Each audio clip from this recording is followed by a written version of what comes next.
नमस्कार विद्यार्थी मित्रांनो, मी प्राध्यापक संदीप धोटे, महात्मा ज्योतिबा फुले संशोधन व प्रशिक्षण संस्था अर्थात महाज्योती नागपूरच्या वतीने आयोजित पोलीस भरती पूर्व प्रशिक्षणाच्या आजच्या ऑनलाईन मार्गदर्शन सत्रामध्ये मी आपल्या सर्वांचं स्वागत करतोय।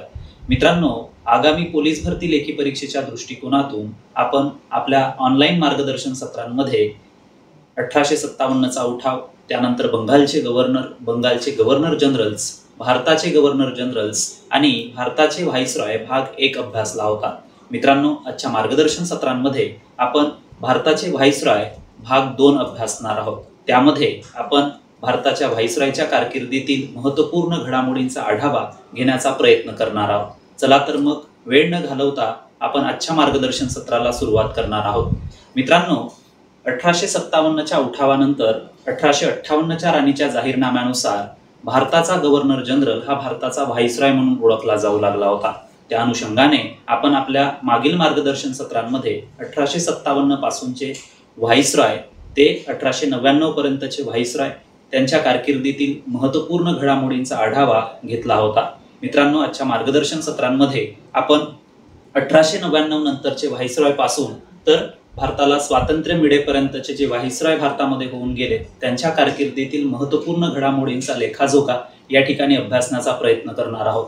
ठीक आहे, तर सर्वप्रथम आपण ज्या व्हाईसरॉयच्या कारकिर्दीतील महत्त्वपूर्ण घडामोडींचा आढावा घेतला होता, ठीक आहे, तर तिथूनच आपण पुढे व्हाईसरॉयच्या कारकिर्दीतील ज्या महत्त्वपूर्ण घडामोडी आहेत त्या घडामोडींकडे लक्ष वेधणार आहोत। ठीक आहे, चला तर मग वेळ न घालवता आपण आजच्या मार्गदर्शन सत्राला सुरुवात करतोय। सर्वप्रथम समजा जर आपण पाहिलं तर लॉर्ड कर्झन, कारण यापूर्वीचे भारताचे जे व्हाईसरॉय असतील त्या व्हाईसरॉयच्या कामगिरीविषयी आपण ऑलरेडी आढावा घेतला होता। तर सर्वप्रथम बघा मित्रांनो, या ठिकाणी लॉर्ड कर्झन हा भारताचा व्हाईसरॉय म्हणून 1899 ते 1905 पर्यंत कार्यरत होता। मित्रांनो, व्हाईसरॉय लॉर्ड कर्झनची एकंदर कारकीर्द जर आपण अभ्यासली तर त्या कारकिर्दीवरून आपल्याला निश्चितपणे सांगता येईल की याची जी कारकीर्द असेल ती अत्यंत वादळी स्वरूपाची राहिली होती। ठीक आहे, कारण त्याच्या कारकिर्दीमध्ये एक महत्त्वपूर्ण घटना म्हणून जिचा उल्लेख करता येईल ती म्हणजे बंगाल प्रांताची झालेली फाळणी। ठीक आहे, तर या बंगालच्या फाळणीबरोबरच अनेक ज्या काही महत्त्वपूर्ण घडामोडी असतील त्या घडामोडी या व्हाईसरॉय लॉर्ड कर्झनच्या कारकिर्दीमध्ये घडलेल्या होत्या। तर त्याच इत्थंभूत घडामोडींबद्दलचा आढावा आपण या ठिकाणी घेण्याचा प्रयत्न करणार आहोत। सर्वप्रथम बघा मित्रांनो, व्हाईसरॉय लॉर्ड कर्झनच्या कारकिर्दीमध्ये सन 1899 मध्ये भारतीय चलन कायदा संमत झाला होता। मित्रांनो, आता चलन म्हणजे काय हे आपल्या सर्वांना माहिती आहे, तर त्या अनुषंगाने पहा की भारतीय चलन कायदा जो आहे तो व्हाईसरॉय लॉर्ड कर्झन याच्या कारकिर्दीमध्ये पारित झाला होता। त्याच्यानंतर जर आपण पाहिलं तर सन 1900 मध्ये लॉर्ड कर्झनच्याच कारकिर्दीमध्ये याने कलकत्ता महानगरपालिका विधेयक जे आहे ते विधेयक संमत करून स्थानिक स्वराज्य संस्थांवरती काय लादली होती, नियंत्रणे लादली होती। ठीक आहे, तर ही एक महत्त्वपूर्ण गोष्ट सुद्धा आपल्याला या ठिकाणी लक्षात ठेवायची आहे। मित्रांनो, स्थानिक स्वराज्य संस्थांच्या संदर्भामध्ये ऑलरेडी आपण याबद्दलची माहिती अभ्यासली होती। ज्यावेळी आपण भारताचे जे व्हाईसरॉय होते तत्कालीन लॉर्ड रिपन, ज्यांना आपण स्थानिक स्वराज्य संस्थांचा जनक म्हणून ओळखतो, त्यांनी स्थानिक स्वराज्य संस्थांचं विधेयक पारित करून नेमकं काय केलं होतं तर बघा की त्यांनी स्थानिक स्वराज्य संस्थांचं विधेयक पारित करून जिल्हा व तालुका लोकल बोर्ड्सची स्थापना केली होती। आता या जिल्हा व तालुका लोकल बोर्ड्सची स्थापना करून त्याचं जे काही प्रतिनिधित्व असेल ते प्रतिनिधित्व त्यांनी भारतीय लोकांच्या हातामध्ये सोपवलं होतं। या अनुषंगाने जर म्हणू आपण तर भारतातील लोकांना लोकशाहीचे धडे जे आहेत ते या लॉर्ड रिपनने देण्याचं महत्त्वपूर्ण कार्य केलं होतं। मात्र लॉर्ड रिपनच्या कारकिर्दीनंतर जवळपास जर आपल्याला म्हणता येईल तर 15 वर्षांनी जो भारताचा व्हाईसरॉय म्हणून लॉर्ड कर्झन हा सत्तेवरती आला किंवा तो विराजमान झाला, त्यावेळी मात्र यांनी लॉर्ड रिपनने सुरू केलेल्या किंबहुना आपल्याला असं म्हणता येईल की या स्थानिक स्वराज्य संस्थांची जबाबदारी भारतीय प्रतिनिधींकडे असलेल्या या स्थानिक स्वराज्य संस्थांवर नियंत्रणे लादण्यासाठी हा जो एक महत्त्वपूर्ण विधेयक आहे किंवा कायदा म्हणता येईल आपल्याला, ठीक आहे, कलकत्ता महानगरपालिका विधेयक मांडलं होतं। आणि त्याच्यामध्ये जसं सरकारी प्रतिनिधींचं प्राबल्य होतं, यामध्ये काय केलं होतं त्यांनी तर जे काही हिंदी लोक प्रतिनिधींकडे त्याचं प्रतिनिधित्व सोपवलं होतं त्यामध्ये त्यांनी ब्रिटिश लोकांचं वर्चस्व निर्माण करण्याचा प्रयत्न केला होता। ठीक आहे, तर ही गोष्ट सुद्धा आपल्याला या ठिकाणी लक्षात ठेवणं गरजेचं असेल मित्रांनो। ठीक आहे, त्यानंतर पहा की वारंवार भारतामध्ये दुष्काळ पडत गेले, ठीक आहे. त्या दुष्काळामध्ये गावाच्या गावं ओस पडू लागली, ठीक आहे. गावाच्या गावं उजाड झाली, कितीतरी लोक जी आहेत ती लोकांना आपला प्राण गमवावा लागला होता. त्याच दृष्टीने समजा जर आपण पाहिलं तर वेगवेगळ्या व्हाईसरॉयच्या कारकिर्दीमध्ये वेगवेगळे दुष्काळ आयोग नेमण्यात आले, ठीक आहे. दुष्काळावर उपाय सुचविण्यासाठी वेगवेगळ्या समित्या स्थापन करण्यात आल्या होत्या. तशाच पद्धतीचा आपल्याला लॉर्ड कर्झनच्या कारकिर्दीमध्ये सांगता येईल की लॉर्ड मॅकडोनाल्ड, व्हाईसरॉय लॉर्ड कर्झनने काय केलं होतं, तर लॉर्ड मॅकडोनाल्ड यांच्या अध्यक्षतेखाली दुष्काळ आयोगाची स्थापना केली होती. मित्रांनो, परीक्षेमध्ये आपल्याला वेगवेगळ्या प्रकारचे दुष्काळ आयोग सुद्धा विचारले जातात. यापूर्वी समजा जर आपण पाहिलं तर आपण जॉर्ज कॅम्पबेल, रिचर्ड स्ट्रॅची, ठीक आहे, यांच्या बाबतीत पाहिलं होतं की त्यांच्या अध्यक्षतेखाली भारतामध्ये दुष्काळ आयोगाची स्थापना करण्यात आली होती. त्या अनुषंगाने कुठल्या प्रकारचे दुष्काळ आयोग होते, ते कोणाकोणाच्या अध्यक्षतेखाली नेमण्यात आले होते, असेही प्रश्न आपल्याला येणाऱ्या आगामी पोलीस भरती लेखी परीक्षेमध्ये विचारले जाऊ शकतात. तर त्या अनुषंगाने ही जी संपूर्ण वस्तुनिष्ठ माहिती आहे मित्रांनो, ती आपल्याला लक्षात ठेवणं गरजेची आहे, ठीक आहे. चल नेक्स्ट पाहू आपण. त्यानंतर पहा की सन 1901 मध्ये व्हाईसरॉय लॉर्ड कर्झनच्या कारकिर्दीमध्ये शेतकऱ्यांची पिळवणूक रोखण्यासाठी पंजाब लँड एलिनेशन ऍक्ट जो आहे तो ऍक्ट संमत करण्यात आला होता मित्रांनो, ठीक आहे. कशासाठी संमत करण्यात आला होता, तर शेतकऱ्यांची पिळवणूक रोखण्यासाठी, शेतकऱ्यांचं शोषण रोखण्यासाठी पंजाब लँड एलिनेशन ऍक्ट जो आहे हा ऍक्ट संमत करण्यात आला होता. सोबतच म्हणूयात आपण तर व्हाईसरॉय लॉर्ड कर्झन याच व्हाईसरॉयच्या कारकिर्दीमध्ये शिमला या ठिकाणी शिक्षण परिषदेचं आयोजन करण्यात आलं होतं, ठीक आहे. आणि शिक्षण विषयक वेगवेगळ्या सुधारणा घडवून आणण्याचा प्रयत्न या शिमला येथे भरलेल्या या शिक्षण परिषदेच्या माध्यमातून करण्यात आला होता, ठीक आहे.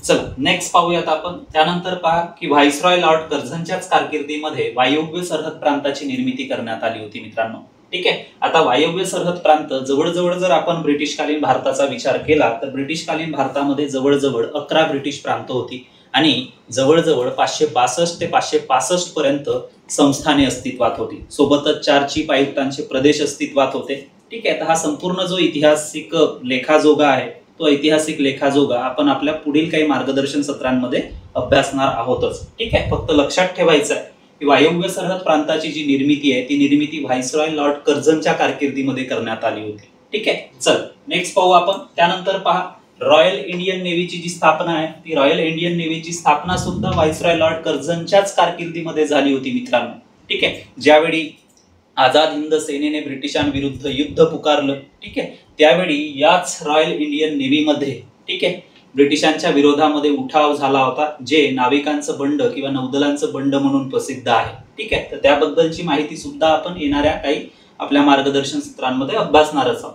त्यानंतर पहा की जसं मी आपल्याला सांगितलं की भारतामध्ये 11 ब्रिटिश प्रांत होते, 4 चीफ आयुक्तांचे प्रदेश होते, सोबतच 562 ते 565 पर्यंत भारतामध्ये संस्थाने अस्तित्वात होती, ठीक आहे. मात्र हे जे संस्थाने असतील किंवा त्यांचे संस्थानिक असतील हे मात्र जवळपास ब्रिटिशांच्या हित संबंधांशी आपले संबंध ठेवून होते, कारण ब्रिटिशांशी चांगले संबंध ठेवण्यामध्येच त्यांचं जे संस्थान आहे ते संस्थान सुखी समाधानी राहिलं असतं. आणि म्हणूनच म्हणता येईल आपल्याला, ठीक आहे, की या संस्थानिकांच्या मुलांकडे किंवा संस्थानिकांकडे विशेष लक्ष पुरवण्याचं काम जे आहे ते ब्रिटिश कालखंडामध्ये झालं होतं, ठीक आहे. तर या पहा की या संस्थानिकांच्या मुलांच्या लष्करी शिक्षणासाठी व्हाईसरॉय लॉर्ड कर्झन यांच्याच कारकिर्दीमध्ये इम्पेरियल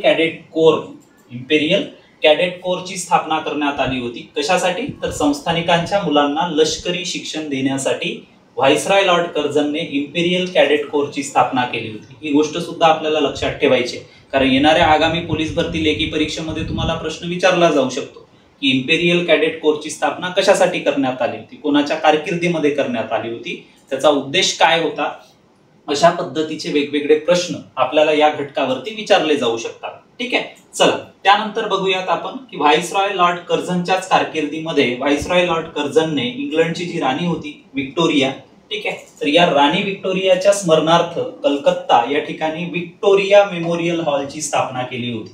हे सुद्धा एक सेंटेन्स अतिशय महत्वाचा आहे मित्रांनो, ठीक आहे. तर कलकत्ता या ठिकाणी या विक्टोरिया मेमोरियल हॉलची उभारणी करण्यात आली होती, तिची पायाभरणी करण्यात आली होती.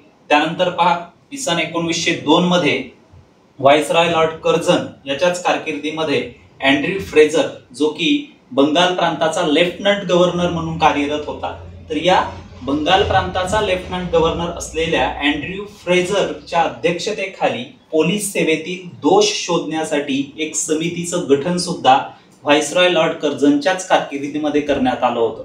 ठीक आहे, नेक्स्ट पाहूयात आपण. त्यानंतर पहा 1904 मध्ये व्हाईसरॉय लॉर्ड कर्झनच्या कारकिर्दीमध्ये भारतीय विद्यापीठ कायदा संमत करून उच्च शिक्षण पद्धतीवरती निर्बंध लादण्यात आले होते. मित्रांनो, याबद्दलचा इतिहास सुद्धा यापूर्वी आपण आपल्या मार्गदर्शन सत्रामध्ये अभ्यासला आहे. मी तुम्हाला सांगितलं होतं की सन 1854 मध्ये अर्ल ऑफ ॲबरडीनच्या संमिश्र मंत्रिमंडळामध्ये नियंत्रण मंडळाचा अध्यक्ष असलेल्या सर चार्ल्स वूड याने वूड्सचा खलिता प्रसिद्ध केला होता आणि या वूड्सच्या खलित्यातील शिफारशीनुसार मुंबई, मद्रास आणि कलकत्ता इथे विद्यापीठांची स्थापना करण्याचं जे धोरण आहे किंवा शिफारस आहे या वूड्सच्या खलित्याच्या माध्यमातून करण्यात आलं होतं.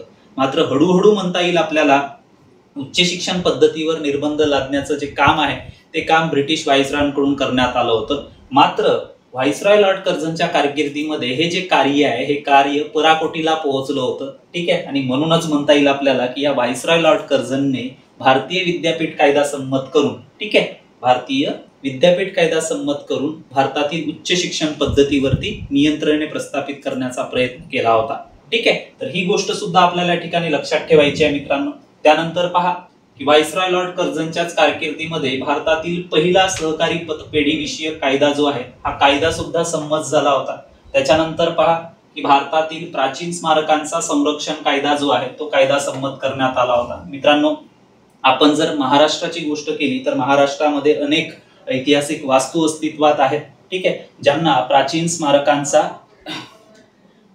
स्मारकांचा दर्जा प्राप्त आहे. मात्र अशा परिस्थितीमध्ये जसं छत्रपती शिवाजी महाराजांचे किल्ले असतील किंवा अनेक इतर ऐतिहासिक पार्श्वभूमी असेल, ठीक आहे, तर या ऐतिहासिक वास्तूंचं जतन करण्यासाठी महाराष्ट्र सरकार कडून सुद्धा प्रयत्न केले जातात. त्याच अनुषंगाने व्हाईसरॉय लॉर्ड कर्झनच्या कारकिर्दीमध्ये, ठीक आहे, हा भारतातील प्राचीन स्मारकांचा संरक्षण करण्यासाठी हा कायदा जो आहे हा कायदा संमत करण्यात आला होता. ठीक आहे, तर ही गोष्ट सुद्धा आपल्याला या ठिकाणी लक्षात ठेवायची. त्यानंतर पहा की जसं अगदी सुरुवातीलाच मी आपल्याला सांगितलं होतं की व्हाईसरॉय लॉर्ड कर्झनच्या कारकिर्दीतील अतिशय विवादास्पद आणि महत्वपूर्ण घटना म्हणजे ती बंगालची फाळणी. ठीक आहे, तर बंगालच्या फाळणीबद्दलच पहा आपण या ठिकाणी पाहणार आहोत. ठीक आहे, तर 17 जुलै 1905 रोजी, ठीक आहे, 17 जुलै 1905 रोजी या बंगालच्या अन्यायी फाळणीची अधिसूचना जी आहे ती अधिसूचना भारताची उपराजधानी, आपण पाहिलं होतं की शिमला हे भारताच्या उपराजधानीचं ठिकाण होतं ब्रिटिशकालीन भारतामध्ये. कारण शिमला येथील जे वातावरण आहे ते वातावरण ब्रिटिशांना अधिक आल्हाददायक वाटत होतं. त्यांच्या देशाप्रमाणे असलेलं हवामान म्हणून ते शिमला या शहराला अधिक पसंत करत होते आणि म्हणूनच उन्हाळ्याच्या दिवसांमध्ये अनेक जे ब्रिटिश अधिकारी असतील, ठीक आहे, किंवा ब्रिटिश कामकाज असेल हे कामकाज भारताची उपराजधानी असलेल्या शिमला या शहरामधून पार पाडत होते. ठीक आहे, तर बंगालची जी फाळणीची अधिसूचना आहे किंवा फाळणीची योजना आहे ती भारताची उपराजधानी असलेल्या शिमला या ठिकाणाहून प्रसिद्ध करण्यात आली होती 17 जुलै 1905. ठीक आहे, 17 जुलै 1905 रोजी या बंगालच्या फाळणीची अधिसूचना जारी करण्यात आली होती. मित्रांनो, आता बंगालच्या फाळणीच्या संदर्भामध्ये जर आपल्याला या ठिकाणी सांगायचं झालं तर मित्रांनो एक गोष्ट आपल्याला लक्षात ठेवायची आहे की ब्रिटिशकालीन जो बंगाल होता हा बंगाल खूप प्रशासकीय दृष्ट्या जर म्हणू आपण तर खूप मोठा असा प्रांत होता, ज्यामध्ये बंगाल, बिहार, ओरिसा, छोटा नागपूर इत्यादी वेगवेगळ्या प्रदेशांचा समावेश होत होता. सोबतच आपण पाहिलं होतं की सन 1853च्या चार्टर ऍक्ट नुसार, ठीक आहे, 1853च्या चार्टर ऍक्ट नुसार या स्वतंत्र बंगाल प्रांताचा राज्यकारभार पाहण्यासाठी एका लेफ्टनंट गव्हर्नरची तरतूद करण्यात आली होती. मात्र या लेफ्टनंट गव्हर्नरला सुद्धा या बंगाल प्रांताचा राज्यकारभार पाहण्याचं काम जे आहे ते जिकरीचं जात असल्यामुळं, ठीक आहे, ब्रिटिश सरकारने आपण बंगाल प्रांताची फाळणी करत आहोत अशा पद्धतीची योजना जी आहे ती योजना मांडली होती किंवा तशा पद्धतीची घोषणा ही व्हाईसरॉय लॉर्ड कर्झन यांच्याकडून करण्यात आली होती. ठीक आहे, मात्र ज्यावेळी या बंगालच्या फाळणीची योजना प्रसिद्ध करण्यात आली होती त्यावरून मात्र जाणीवपूर्वक ब्रिटिश सरकार, ठीक आहे, जरी बंगालच्या फाळणीच्या मागे प्रशासकीय सोय हे कारण पुढे करत असलं मात्र त्यामागे बंगाल प्रांतातील हिंदू आणि मुस्लिमांमध्ये फूट पाडून भारताची राष्ट्रीय चळवळ खंडित करणे किंवा कमकुवत करणे हा उद्देश ब्रिटिश सरकारचा असल्याचं त्या फाळणीच्या योजनेवरून दिसून आलं होतं. आणि म्हणूनच संपूर्ण बंगाल प्रांतामध्ये ठीक आहे या फाळणीच्या विरोधामध्ये आंदोलन सुरू झालं होतं. ज्यावेळी भारतीयांच्या मनामध्ये ब्रिटिशांच्या संदर्भामध्ये किंवा ब्रिटिश सरकारच्या या बंगालच्या फाळणीच्या निर्णयाविरोधामध्ये आंदोलने होत गेली होती, त्यावेळी स्वतः व्हाईसरॉय लॉर्ड कर्झनने बंगाल प्रांतातील चितगाव, ढाका, मैमनसिंग इत्यादी शहरांमध्ये जाऊन या बंगालच्या फाळणीचे विशद जे फायदे आहेत ते फायदे विशद करून सांगण्याचा प्रयत्न केला होता. ठीक आहे. मात्र बंगालमध्ये ऑलरेडी या बंगालच्या फाळणीच्या विरोधामध्ये आंदोलन सुरू झालं होतं. मात्र हे आंदोलन सुरू असतानाच म्हणूयात आपण ठीक आहे की 17 जुलै 1905 रोजी भारताची उपराजधानी असलेल्या शिमला या ठिकाणाहून बंगालच्या अन्याय फाळणीची अधिसूचना जारी करण्यात आली होती. सोबतच म्हणूयात आपण तर या अधिसूचनेनुसारच 16 ऑक्टोबर 1905 रोजी या बंगालच्या फाळणीची अंमलबजावणी सुद्धा करण्यात आली होती. ठीक आहे. आता 16 ऑक्टोबर 1905 ज्या दिवशी या बंगालच्या फाळणीच्या योजनेची अंमलबजावणी करण्यात आली तर हा दिवस संपूर्ण बंगाल प्रांतामध्ये शोक दिन किंवा दुखवटा दिन म्हणून पाळण्यात आला होता. ते सुद्धा आपल्याला या ठिकाणी लक्षात ठेवायचं आहे मित्रांनो. शोक दिन किंवा दुखवटा दिन म्हणून साजरा करण्यात आला होता. सोबतच भारतीय राष्ट्रीय काँग्रेसचे मवाळवादी नेते म्हणून प्रसिद्ध असलेले नामदार गोपाळ कृष्ण गोखले यांनी या बंगालच्या फाळणीचा मुख्य सूत्रधार असलेल्या व्हाईसरॉय लॉर्ड कर्झनची तुलना मुघल सम्राट औरंगजेबाशी केली होती. ठीक आहे. यावरून आपल्याला कल्पना करता येईल की या बंगालच्या फाळणीच्या विरोधामध्ये बंगाल प्रांतामध्येच नव्हे तर संपूर्ण भारतामध्ये एक अभूतपूर्व आंदोलन उभं राहिलं होतं. ठीक आहे. आणि या अभूतपूर्व आंदोलनालाच आपण वंगभंग चळवळ किंवा स्वदेशी चळवळ हे नाव देतो. ठीक आहे. तर या संपूर्ण घडामोडींचा जो आढावा आहे तो आढावा आपल्याला लक्षात ठेवणं गरजेचं आहे. ठीक आहे. चला तर नेक्स्ट पाहूयात आपण मित्रांनो. व्हाईसरॉय लॉर्ड कर्झन नंतर लॉर्ड मिंटो हा भारताचा व्हाईसरॉय म्हणून 1905 ते 1910 पर्यंत कार्यरत होता. ठीक आहे. आता व्हाईसरॉय लॉर्ड मिंटो याच्या कारकिर्दीतील काही महत्त्वपूर्ण घडामोडींचा लेखाजोगा आपण या ठिकाणी घेण्याचा प्रयत्न करणार आहोत. तर त्याच्या कारकिर्दीतील पहिलीच महत्त्वपूर्ण घटना म्हणून जिचा उल्लेख करता येईल आपल्याला ती म्हणजे सन 1906 मध्ये ढाका या ठिकाणी मुस्लिम लीगची स्थापना करण्यात आली होती. मित्रांनो, ज्या पद्धतीने म्हणता येईल आपल्याला की राष्ट्रसभेच्या रूपाने भारतातील अखिल भारतीय स्वरूपाची एक राजकीय संघटना उभी झाली होती, जिची स्थापना झाली होती, त्या अनुषंगाने जर आपण पाहिलं तर भारतीय राष्ट्रीय काँग्रेसच्या स्थापनेमागेही काही निवृत्त ब्रिटिश सनदी अधिकाऱ्यांचा समावेश होता. सर ॲलन ऑक्टोवियन ह्यूम असतील, सर विलियम वेडरबर्न असतील, सर हेनरी कॉटन असतील, या तिघांनी मिळून 28 डिसेंबर 1885 रोजी भारतीय राष्ट्रीय काँग्रेस अर्थात राष्ट्रसभेची स्थापना केली होती. ठीक आहे. शिवाय मुस्लिम लीगची जी स्थापना आहे ही मुस्लिम लीगची स्थापना सुद्धा ब्रिटिश सरकारच्या किंवा ब्रिटिश व्हाईसरॉय लॉर्ड मिंटो याच्या वरदहस्ताखालीच म्हणजेच आशीर्वादाखालीच झाली होती असं सुद्धा आपल्याला या ठिकाणी म्हणता येईल. कारण राष्ट्रसभेच्या स्थापनेपासून जर आपण पाहिलं तर राष्ट्रसभेच्या स्थापनेपासून मवाड कालखंड, जहाल कालखंड, त्यानंतर गांधी कालखंड अशा पद्धतीचे वेगवेगळे राष्ट्रसभेचे पर्व आपण पाडतो. ठीक आहे. आणि या तीनही प्रकारच्या पर्वांमध्ये जर म्हणू आपण तर राष्ट्रीय चळवळीचा जो जोम आहे तो जोम वाढतच चालला होता. सुरुवातीच्या काही वर्षांमध्ये भारतीय राष्ट्रीय काँग्रेस म्हणता येईल आपल्याला किंवा ब्रिटिश सरकार म्हणता येईल यांचे संबंध जरी चांगले असले मात्र त्यानंतरच्या काही कालावधीमध्ये भारतीय राष्ट्रीय काँग्रेस आणि ब्रिटिश सरकारचे जे संबंध आहेत ते संबंध बिघडून त्यातील जे संबंध असतील ते दुरावले गेले होते. ठीक आहे. पुढे जाऊन जर म्हणूयात आपण तर भारतातील ब्रिटिश सत्तेसाठी भारतीय राष्ट्रीय काँग्रेस हानिकारक आहे अशा पद्धतीची मते स्वतः ब्रिटिश अधिकारी आपल्या तोंडातून काढू लागले होते. आणि याच पार्श्वभूमीवर कारण ब्रिटिशांनी अगदी सुरुवातीपासूनच भारतामध्ये डिवाइड अँड रूल म्हणजेच फोडा आणि राज्य करा या नीतीचा अवलंब केला होता. साहजिकच या नीतीचा अवलंब करत असताना या नीतीचा पुरेपूर फायदा त्यांनी भारतातील आपल्या ब्रिटिश सत्तेसाठी करून घेतला होता. ठीक आहे. आणि त्याचाच भाग म्हणूयात आपण की ब्रिटिश अधिकाऱ्यांकडून भारतीय राष्ट्रीय काँग्रेसच्या बाबतीमध्ये अनेक दुष्प्रचार सुद्धा केले जात होते. आता हे दुष्प्रचार म्हणजे नेमकं काय होतं तर बघा की भारतातील बहुसंख्याक लोकांचं प्रतिनिधित्व करणारी एक अखिल भारतीय राजकीय संघटना म्हणून भारतीय राष्ट्रीय काँग्रेस अर्थात राष्ट्रसभेचा उल्लेख केला जात होता. आणि त्यामुळेच ब्रिटिश अधिकारी जे असतील किंवा स्वतः खुद्द ब्रिटिश व्हाईसरॉय असतील हे भारतीय राष्ट्रीय काँग्रेसच्या संदर्भामध्ये अनेक दुष्प्रचार पसरवित होते. आता हा दुष्प्रचार नेमका काय होता ते सुद्धा मी या ठिकाणी आपल्याला सांगण्याचा प्रयत्न करतो. ठीक आहे. कारण भारतीय राष्ट्रीय काँग्रेसमधील जे बहुतांश सदस्य असतील ते बहुतांश सदस्य हे हिंदू धर्मीय होते. आणि त्याच्यामुळेच की भारतातील ब्रिटिश सत्ता समाप्त झाल्यानंतर किंवा भारतातून ब्रिटिश आपल्या मायदेशी निघून गेल्यानंतर बहुसंख्याक असलेल्या भारतीय राष्ट्रीय काँग्रेसचं वर्चस्व भारतामध्ये निर्माण होईल. पर्यायाने म्हणूयात आपण तर भारतातील जी सत्ता आहे ती सत्ता बहुसंख्याक असलेल्या हिंदूच्या हातामध्ये जाईल आणि भारतातील मुस्लिमांना आपल्या हित संबंधांचं संरक्षण करणं ठीक आहे कठीण जाईल किंवा मुस्लिमांचे हित संबंध धोक्यात येतील अशा पद्धतीचा दुष्प्रचार ब्रिटिशांनी भारतातील मुस्लिमांमध्ये पसरविण्याचं काम केलं होतं. आणि त्याचाच पुढचा परिणाम म्हणूयात आपण की भारतातील मुस्लिमांमध्ये ब्रिटिश सरकारने पसरविलेल्या दुष्प्रचारामुळे एक असुरक्षिततेची भावना पसरायला सुरुवात झाली होती. आणि ही असुरक्षिततेची भावना म्हणजेच मुस्लिम लीगची स्थापना असं सुद्धा आपल्याला या ठिकाणी सांगता येईल. तर सर्वप्रथम लक्षात ठेवायचं आहे की 30 डिसेंबर 1906 रोजी ठीक आहे या ढाका या ठिकाणी मुस्लिम लीगची स्थापना झाली होती. मात्र तत्पूर्वी व्हाईसरॉय लॉर्ड मिंटो यांच्याच सांगण्यावरून मुस्लिमांचं 35 सदस्यीय जे शिष्टमंडळ आहे हे शिष्टमंडळ भारताची उपराजधानी असलेल्या शिमला या ठिकाणी गेलं होतं. आणि शिमला या ठिकाणी या 35 सदस्यीय मुस्लिम शिष्टमंडळाने ज्याचे नेतृत्व करत होते सर आगा खान, तर सर आगा खान यांच्या नेतृत्वाखाली 35 सदस्यीय मुस्लिम शिष्टमंडळांनी भारताचे व्हाईसरॉय लॉर्ड मिंटो यांची भेट घेतली होती.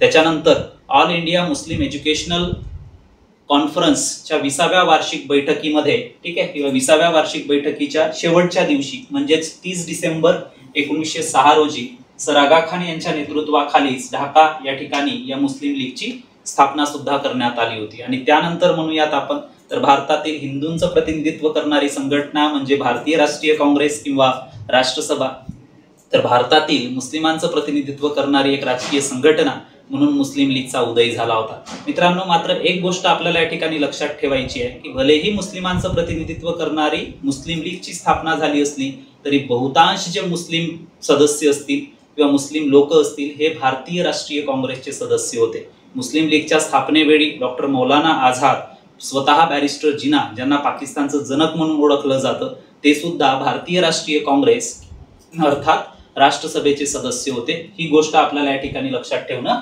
गरजेचं आहे. ठीक आहे. त्यानंतर पहा 1907 मध्ये जमशेदजी टाटा यांना लोहपोलाद निर्मितीचा कारखाना उभारण्याचा परवाना सुद्धा व्हाईसरॉय लॉर्ड मिंटो यांनीच दिला होता. ठीक आहे. त्यानंतर पहा 1909 मध्ये मोर्ले मिंटो सुधारणा कायदा जो आहे हा मोर्ले मिंटो सुधारणा कायदा पारित करण्यात आला होता. मित्रांनो, या बाबतीत जर सांगायचं झालं तर एक गोष्ट लक्षात ठेवायचं आहे, कारण याच दरम्यान म्हणूयात आपण राष्ट्रसभेमध्ये, कारण याच संपूर्ण पार्श्वभूमी दरम्यान राष्ट्रसभेचे दोन जे गट आहेत ते दोन गट पडले होते. एक म्हणूयात आपण जहाल, ठीक आहे, जहाल गट आणि दुसरा मवाड गट. ठीक आहे. आता मवाड गट जो असेल हा मवाड गटांचा किंवा मवाड गटातील नेत्यांचा ठीक आहे ब्रिटिश सरकारच्या ध्येय धोरणांवरती म्हणूयात आपण किंवा ब्रिटिश सरकारच्या न्यायबुद्धीवरती विश्वास होता. जहालांनी मात्र ब्रिटिशांच्या ध्येय धोरणांवरती सडाडून टीका केली होती. त्याच्यामुळे जहाल जे आहेत ते नेहमीच ब्रिटिश सरकारसाठी अप्रिय राहिले होते. ठीक आहे. सोबतच म्हणूयात आपण तर आत्ताच आपण पाहिलं की 1906 मध्ये ब्रिटिशांच्याच आशीर्वादाखाली मुस्लिम लीगची सुद्धा स्थापना झाली होती. त्याच्यामुळं मुस्लिम लीग सुद्धा जर म्हणूयात आपण तर ब्रिटिशांसाठी अनुकूल होती. आणि म्हणूनच ब्रिटिश सरकारने काय केलं होतं तर सन 1909 मध्ये राष्ट्रसभेतील मवाड गटाला आणि मुस्लिम लीगच्या सदस्यांना किंवा मुस्लिम लीग मधील लोकांना खुश करण्यासाठी हा मोर्ले मिंटो सुधारणा कायदा जो आहे हा कायदा पारित केला होता. त्यामध्ये म्हणूयात आपण तर लॉर्ड मोर्ले हा भारताचा भारत मंत्री होता आणि लॉर्ड मिंटो हा भारताचा व्हाईसरॉय होता. आणि त्यावरूनच या कायद्याला मोर्ले मिंटो सुधारणा कायदा म्हणून संबोधलं जातं. ठीक आहे. तर या कायद्यानुसार अगदी महत्वपूर्ण जर सांगायचं झालं तर ते म्हणजे मोर्ले मिंटो सुधारणा कायद्यानुसार मुस्लिमांना स्वतंत्र मतदारसंघ बहाल करण्यात आले होते. ठीक आहे. तर ही सुद्धा गोष्ट आपल्याला या ठिकाणी लक्षात ठेवायची आहे. पुढे एक एक जे भारतातील अल्पसंख्याक असतील या अल्पसंख्याकांना स्वतंत्र मतदारसंघ देण्याचं जे धोरण आहे ते धोरण ब्रिटिश सरकारकडून अवलंबण्यात आलं होतं. आता त्यामागे मूळ उद्देश तोच होता, डिवाइड अँड रूल, फोडा आणि राज्य करा. ठीक आहे. याच नीतीचा अवलंब करताना आपल्याला या कायद्यांमधून ब्रिटिश सरकारची भूमिका जाणवते. ठीक आहे. चला तर नेक्स्ट पाहूयात आपण की व्हाईसरॉय लॉर्ड मिंटो नंतर भारताच्या व्हाईसरॉय पदी लॉर्ड हार्डिंग्ज दुसरा हे विराजमान झाले होते. तर ते भारताचा व्हाईसरॉय म्हणून 1910 ते 1916 पर्यंत कार्यरत राहिले होते. ठीक आहे. तर मित्रांनो, व्हाईसरॉय लॉर्ड हार्डिंग्ज दुसरा यांच्या कारकिर्दीतील काही महत्वपूर्ण घडामोडींचा लेखाजोगा आपण या ठिकाणी अभ्यासण्याचा प्रयत्न करणार आहोत। सर्वप्रथम पहा 1911 मध्ये मित्रांनो, ही जी गोष्ट असेल ही गोष्ट आपल्याला लक्षातच ठेवायची, कारण ज्यावेळी आपण व्हाईसरॉय लॉर्ड कर्झन यांच्या कारकिर्दीतील अतिशय महत्वपूर्ण घटनेचा उल्लेख केला होता ती म्हणजे बंगालची फाळणी। ठीक आहे, बंगालची फाळणी जी आहे ती बंगालची फाळणी कधी झाली होती तर 16 ऑक्टोबर 1905 रोजी। 16 ऑक्टोबर 1905 रोजी बंगालची जी फाळणी आहे या बंगालच्या फाळणीची अंमलबजावणी झाली होती आणि त्याच्या विरोधामध्ये संपूर्ण बंगाल प्रांतामध्ये नव्हे तर संपूर्ण देशामध्ये या बंगालच्या फाळणी विरोधी बंगभंग आंदोलन किंवा स्वदेशी चळवळ उभी राहिली होती। ठीक आहे, तर पहा की 1905 झालेली बंगालची फाळणी 1911 मध्ये ब्रिटिश सम्राट पंचम जॉर्ज यांनी रद्द केली होती। ठीक आहे, आता काही महत्वपूर्ण घडामोडी मित्रांनो आपल्याला या ठिकाणी लक्षात ठेवायचं आहे की ज्यावेळी ब्रिटिश सम्राट पंचम जॉर्ज हे भारत भेटीवरती आले होते तर यांच्या स्वागतासाठीच मुंबई या ठिकाणी गेटवे ऑफ इंडिया आपण सर्वांनी पाहिलं असेल किंवा काही विद्यार्थ्यांनी समजा जर नसेल पाहिला तर गेटवे ऑफ इंडिया ची उभारणी जी आहे ती उभारणी या 1911 मध्ये ब्रिटिश सम्राट पंचम जॉर्ज यांच्या स्वागतासाठीच त्याची पायाभरणी करण्यात आली होती। हे सुद्धा आपल्याला या ठिकाणी लक्षात ठेवायचं आहे। ठीक आहे, त्यानंतर पहा की ब्रिटिश सम्राट पंचम जॉर्ज ज्यावेळी भारत भेटीवरती आले होते त्यावेळी भारताचे व्हाईसरॉय लॉर्ड हार्डिंग्ज दुसरा यांनी दिल्ली दरबार भरवला होता। ठीक आहे, दिल्ली दरबार। आता या दिल्ली दरबारामध्ये दोन महत्वपूर्ण ज्या घोषणा असतील त्या दोन महत्वपूर्ण घोषणा करण्यात आला होता। एक, बंगालची फाळणी जी आहे ती बंगालची फाळणी रद्द करण्यात आली। दुसरी की भारताची जी राजधानी होती आतापर्यंत काय होती कलकत्ता, भारताची राजधानी काय होती कलकत्ता आणि भारताची उपराजधानी आपण पाहिलाय काय होती शिमला, तर भारताची राजधानी कलकत्त्याहून कुठे स्थलांतरित करण्यात आली दिल्लीला स्थलांतरित करण्यात आली।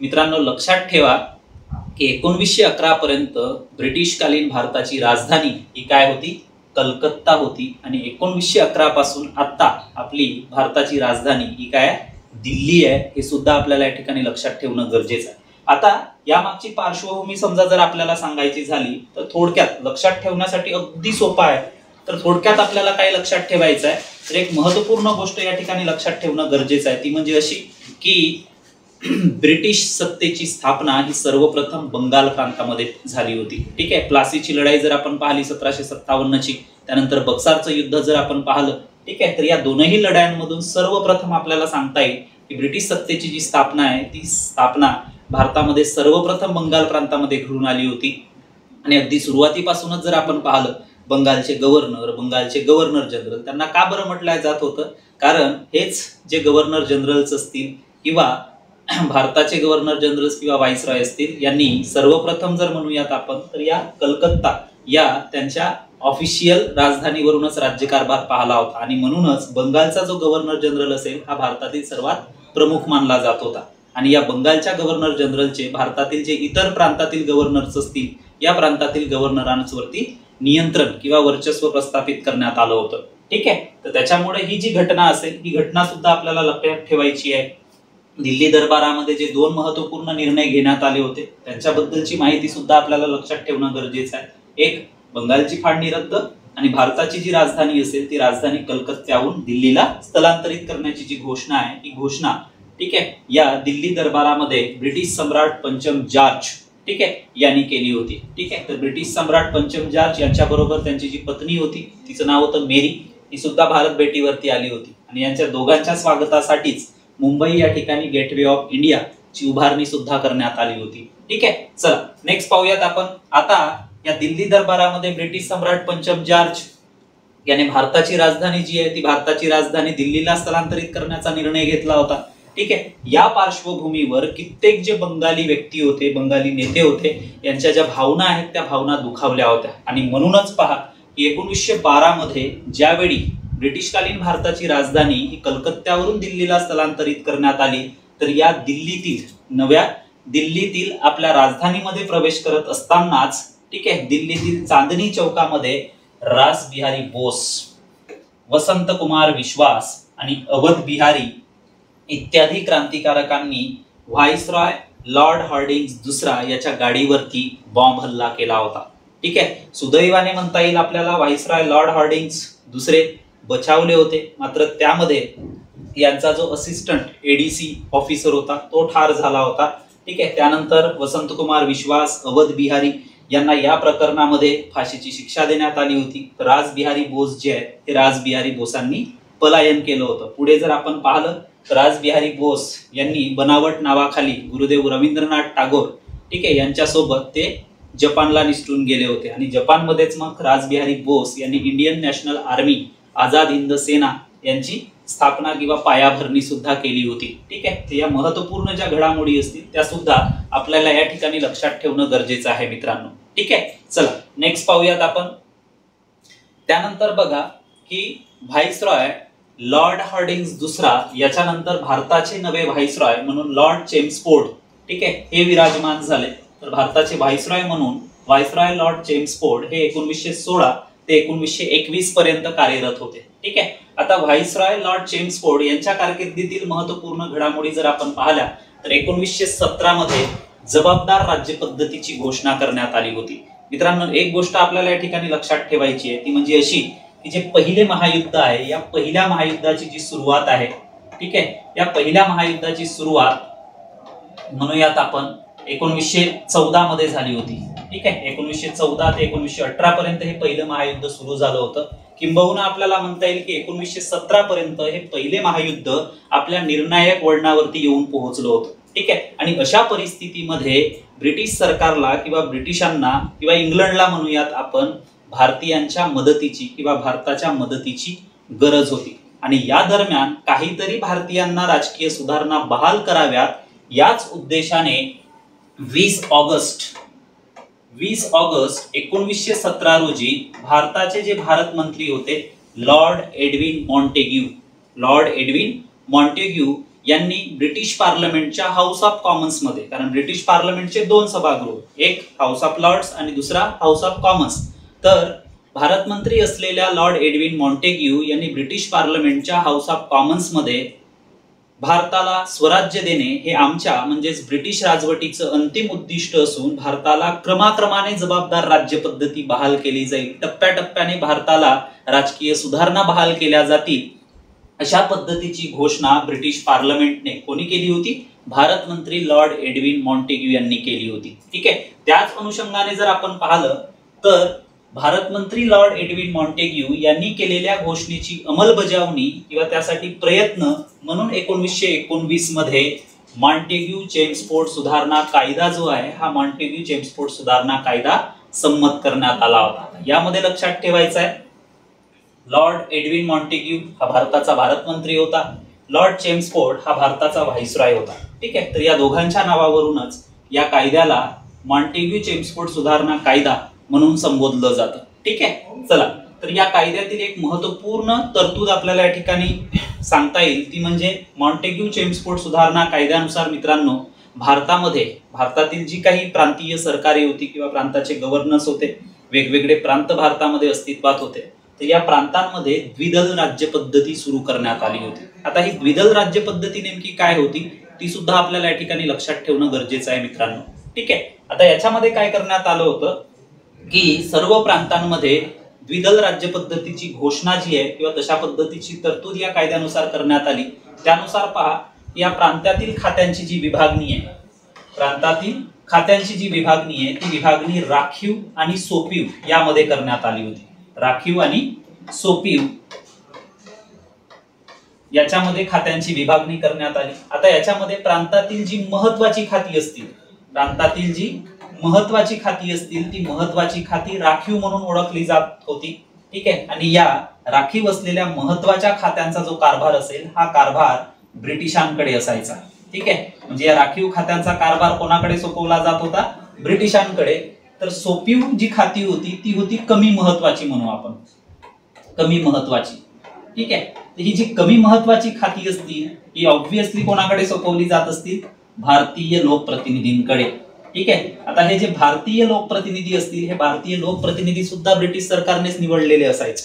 ठीक आहे. म्हणजे जे ब्रिटिशांशी अनुकूल राहतील, ब्रिटिशांशी चांगले राहतील अशाच भारतीय लोकप्रतिनिधींची नियुक्ती या सोपीव खात्यांवरती, कमी महत्वाच्या खात्यांवरती केली जात होती. ठीक आहे, चला. तर अशा पद्धतीने 1919 मध्ये व्हाईसरॉय लॉर्ड चेम्सफोर्ड यांच्या कारकिर्दीमध्ये मॉन्टेग्यू चेम्सफोर्ड सुधारणा कायद्यानुसार प्रांतामध्ये द्विदल राज्य पद्धती सुरू करण्यात आली होती. ठीक आहे. त्यानंतर पहा 1919 मध्ये समजा जर आपण पाहिलं तर सर सिडने रौलेट हे इंग्लंडच्या उच्च न्यायालयाचे मुख्य न्यायाधीश होते. तर यांच्या अध्यक्षतेखाली हा रौलेट कायदा जो आहे, हा रौलेट कायदा संमत करण्यात आला होता. मित्रांनो, संपूर्ण भारतामध्ये स्वतः महात्मा गांधींनी या रौलेट कायद्याचं वर्णन काळा कायदा म्हणून केलं होतं. आता काळा कायदा यासाठी म्हणता येईल आपल्याला की सर सिडने रौलेट यांच्या अध्यक्षतेखाली नेमलेल्या या समितीने या कायद्याची शिफारस केली होती. तर या रौलेट कायद्यानुसार कुठल्याही व्यक्तीला विना चौकशी तुरुंगात डांबण्याचा अधिकार ब्रिटिश सरकारला मिळाला होता. ठीक आहे. ब्रिटिश सरकार विरुद्ध म्हणून आपण लेखन करण्याचा जो अधिकार असेल, वृत्तपत्रातून टीका करण्याचा जो अधिकार असेल, तो सुद्धा नाकारण्यात आला होता या कायद्यानुसार. सोबतच म्हणूयात आपण तर सभा घेण्याचा किंवा सभा भरविण्याचा अधिकार सुद्धा भारतीयांचा नाकारण्यात आला होता. ठीक आहे. तर अशा पद्धतीच्या काही महत्वपूर्ण ज्या अमानुष तरतुदी म्हणता येईल आपल्याला, त्या या कायद्यामध्ये अस्तित्वात असल्यामुळे संपूर्ण भारतामध्ये या कायद्याच्या विरोधामध्ये निदर्शने व्हायला सुरुवात झाली होती. ठीक आहे. तर पंजाबमधील जी काही निदर्शने असतील ती निदर्शने अतिशय तीव्र स्वरूपाची होती. पंजाब प्रमाणेच दिल्ली, ठीक आहे, गुजरात, मुंबई या भागामध्ये खूप मोठ्या प्रमाणावरती या रौलेट कायद्याच्या विरोधामध्ये निदर्शने होत होती. ठीक आहे. मात्र पंजाबमधील जे तीव्र स्वरूप आहे ते तीव्र स्वरूप पाहून महात्मा गांधी पंजाबला जाण्यासाठी निघाले. मात्र ब्रिटिश सरकारने दिल्ली या ठिकाणी पोहोचल्यानंतरच महात्मा गांधींना अटक केली होती. ठीक आहे. आणि त्यांना परत माघारी पाठवलं होतं. ठीक आहे. शिवाय मुंबई आणि अहमदाबाद या दोन शहरांमध्ये सुद्धा या रौलेट कायद्याच्या विरोधामध्ये जोरदार निदर्शने होत असल्यामुळे तेथील वातावरण सुद्धा गरम झालं होतं, तप्त झालं होतं. आणि अशा परिस्थितीमध्ये कुठलीही हुज्जत न घालता महात्मा गांधींनी पंजाबला न जाता मुंबई आणि अहमदाबाद या ठिकाणी राहण्याचा निर्णय घेतला होता. मात्र पंजाबमधील जी परिस्थिती असेल मित्रांनो, ती परिस्थिती अजूनच चिघळत गेली. कारण या रौलेट कायद्यानुसार पंजाबमधील जे दोन महत्वपूर्ण नेते होते त्यांची नावं होती डॉक्टर सत्यपाल, ठीक आहे, आणि डॉक्टर सैफुद्दीन किचलू. ठीक आहे. तर ही जी दोन महत्वपूर्ण पंजाबी नेते होती, या पंजाबी नेत्यांना, ठीक आहे, या रौलेट कायद्याअंतर्गत अटक करण्यात आली होती. त्याच्यामुळे पंजाबमधील जे वातावरण असेल ते वातावरण आणखीनच बिघडलं होतं.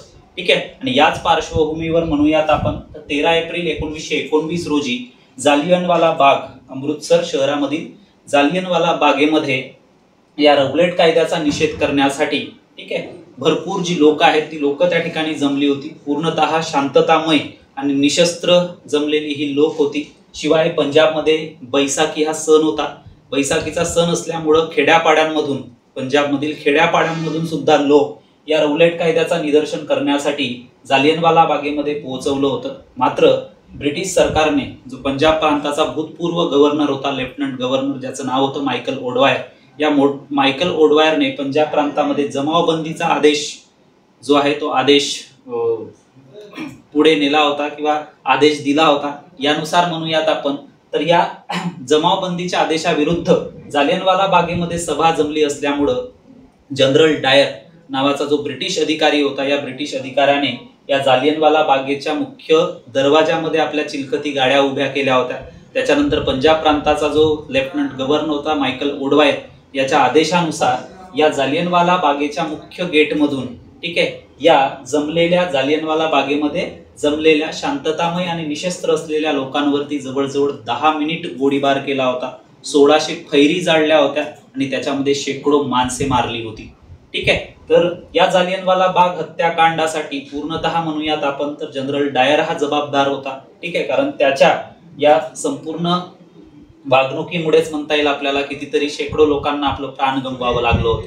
आणि या परिस्थितीच्या पार्श्वभूमीवर भारतामधील जे प्रत्येक नेते होती, या नेत्यांनी मात्र ब्रिटिश सरकारच्या या कृतीचा जाहीर निषेध नोंदवला होता. गुरुदेव रवींद्रनाथ टागोरांनी ब्रिटिश सरकारने त्यांना दिलेल्या सर या पदवीचा त्याग केला होता. महात्मा गांधींनी सुद्धा ब्रिटिशांनी दिलेल्या कैसरीये हिंद या पदवीचा त्याग केला होता.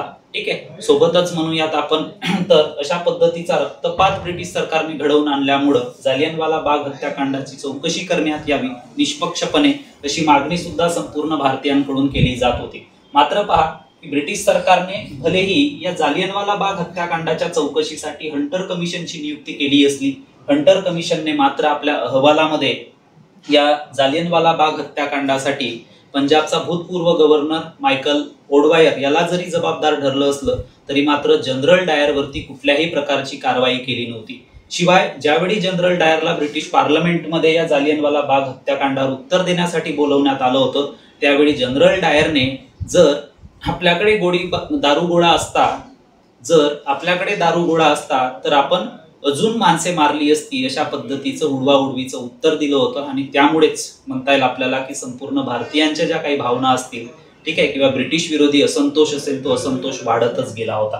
ठीक आहे, तर या संपूर्ण ज्या घटना असतील मित्रांनो त्या सुद्धा आपल्याला लक्षात ठेवायचं. आणि याच पार्श्वभूमीवर रवलेट कायदा असेल, त्यानंतर या घडलेला जालियनवाला बाग हत्याकांड असेल, या दोनही घटनांच्या पार्श्वभूमीवर महात्मा गांधींनी, ठीक आहे, खिलाफत परिषदेला पाठिंबा म्हणून 1920 मध्ये अहिंसात्मक मार्गाने खिलाफत चळवळ सुरू केली होती. ठीक आहे, त्याच्यानंतर जर म्हणूयात आपण तर या खिलाफत चळवळीचंच अखिल भारतीय स्वरूप म्हणजेच असहकार चळवळ जी आहे ती महात्मा गांधींच्या नेतृत्वाखाली भारतामध्ये सुरू करण्यात आली होती. मित्रांनो, एक गोष्ट आपल्याला लक्षात ठेवायची आहे या ठिकाणी की 1 ऑगस्ट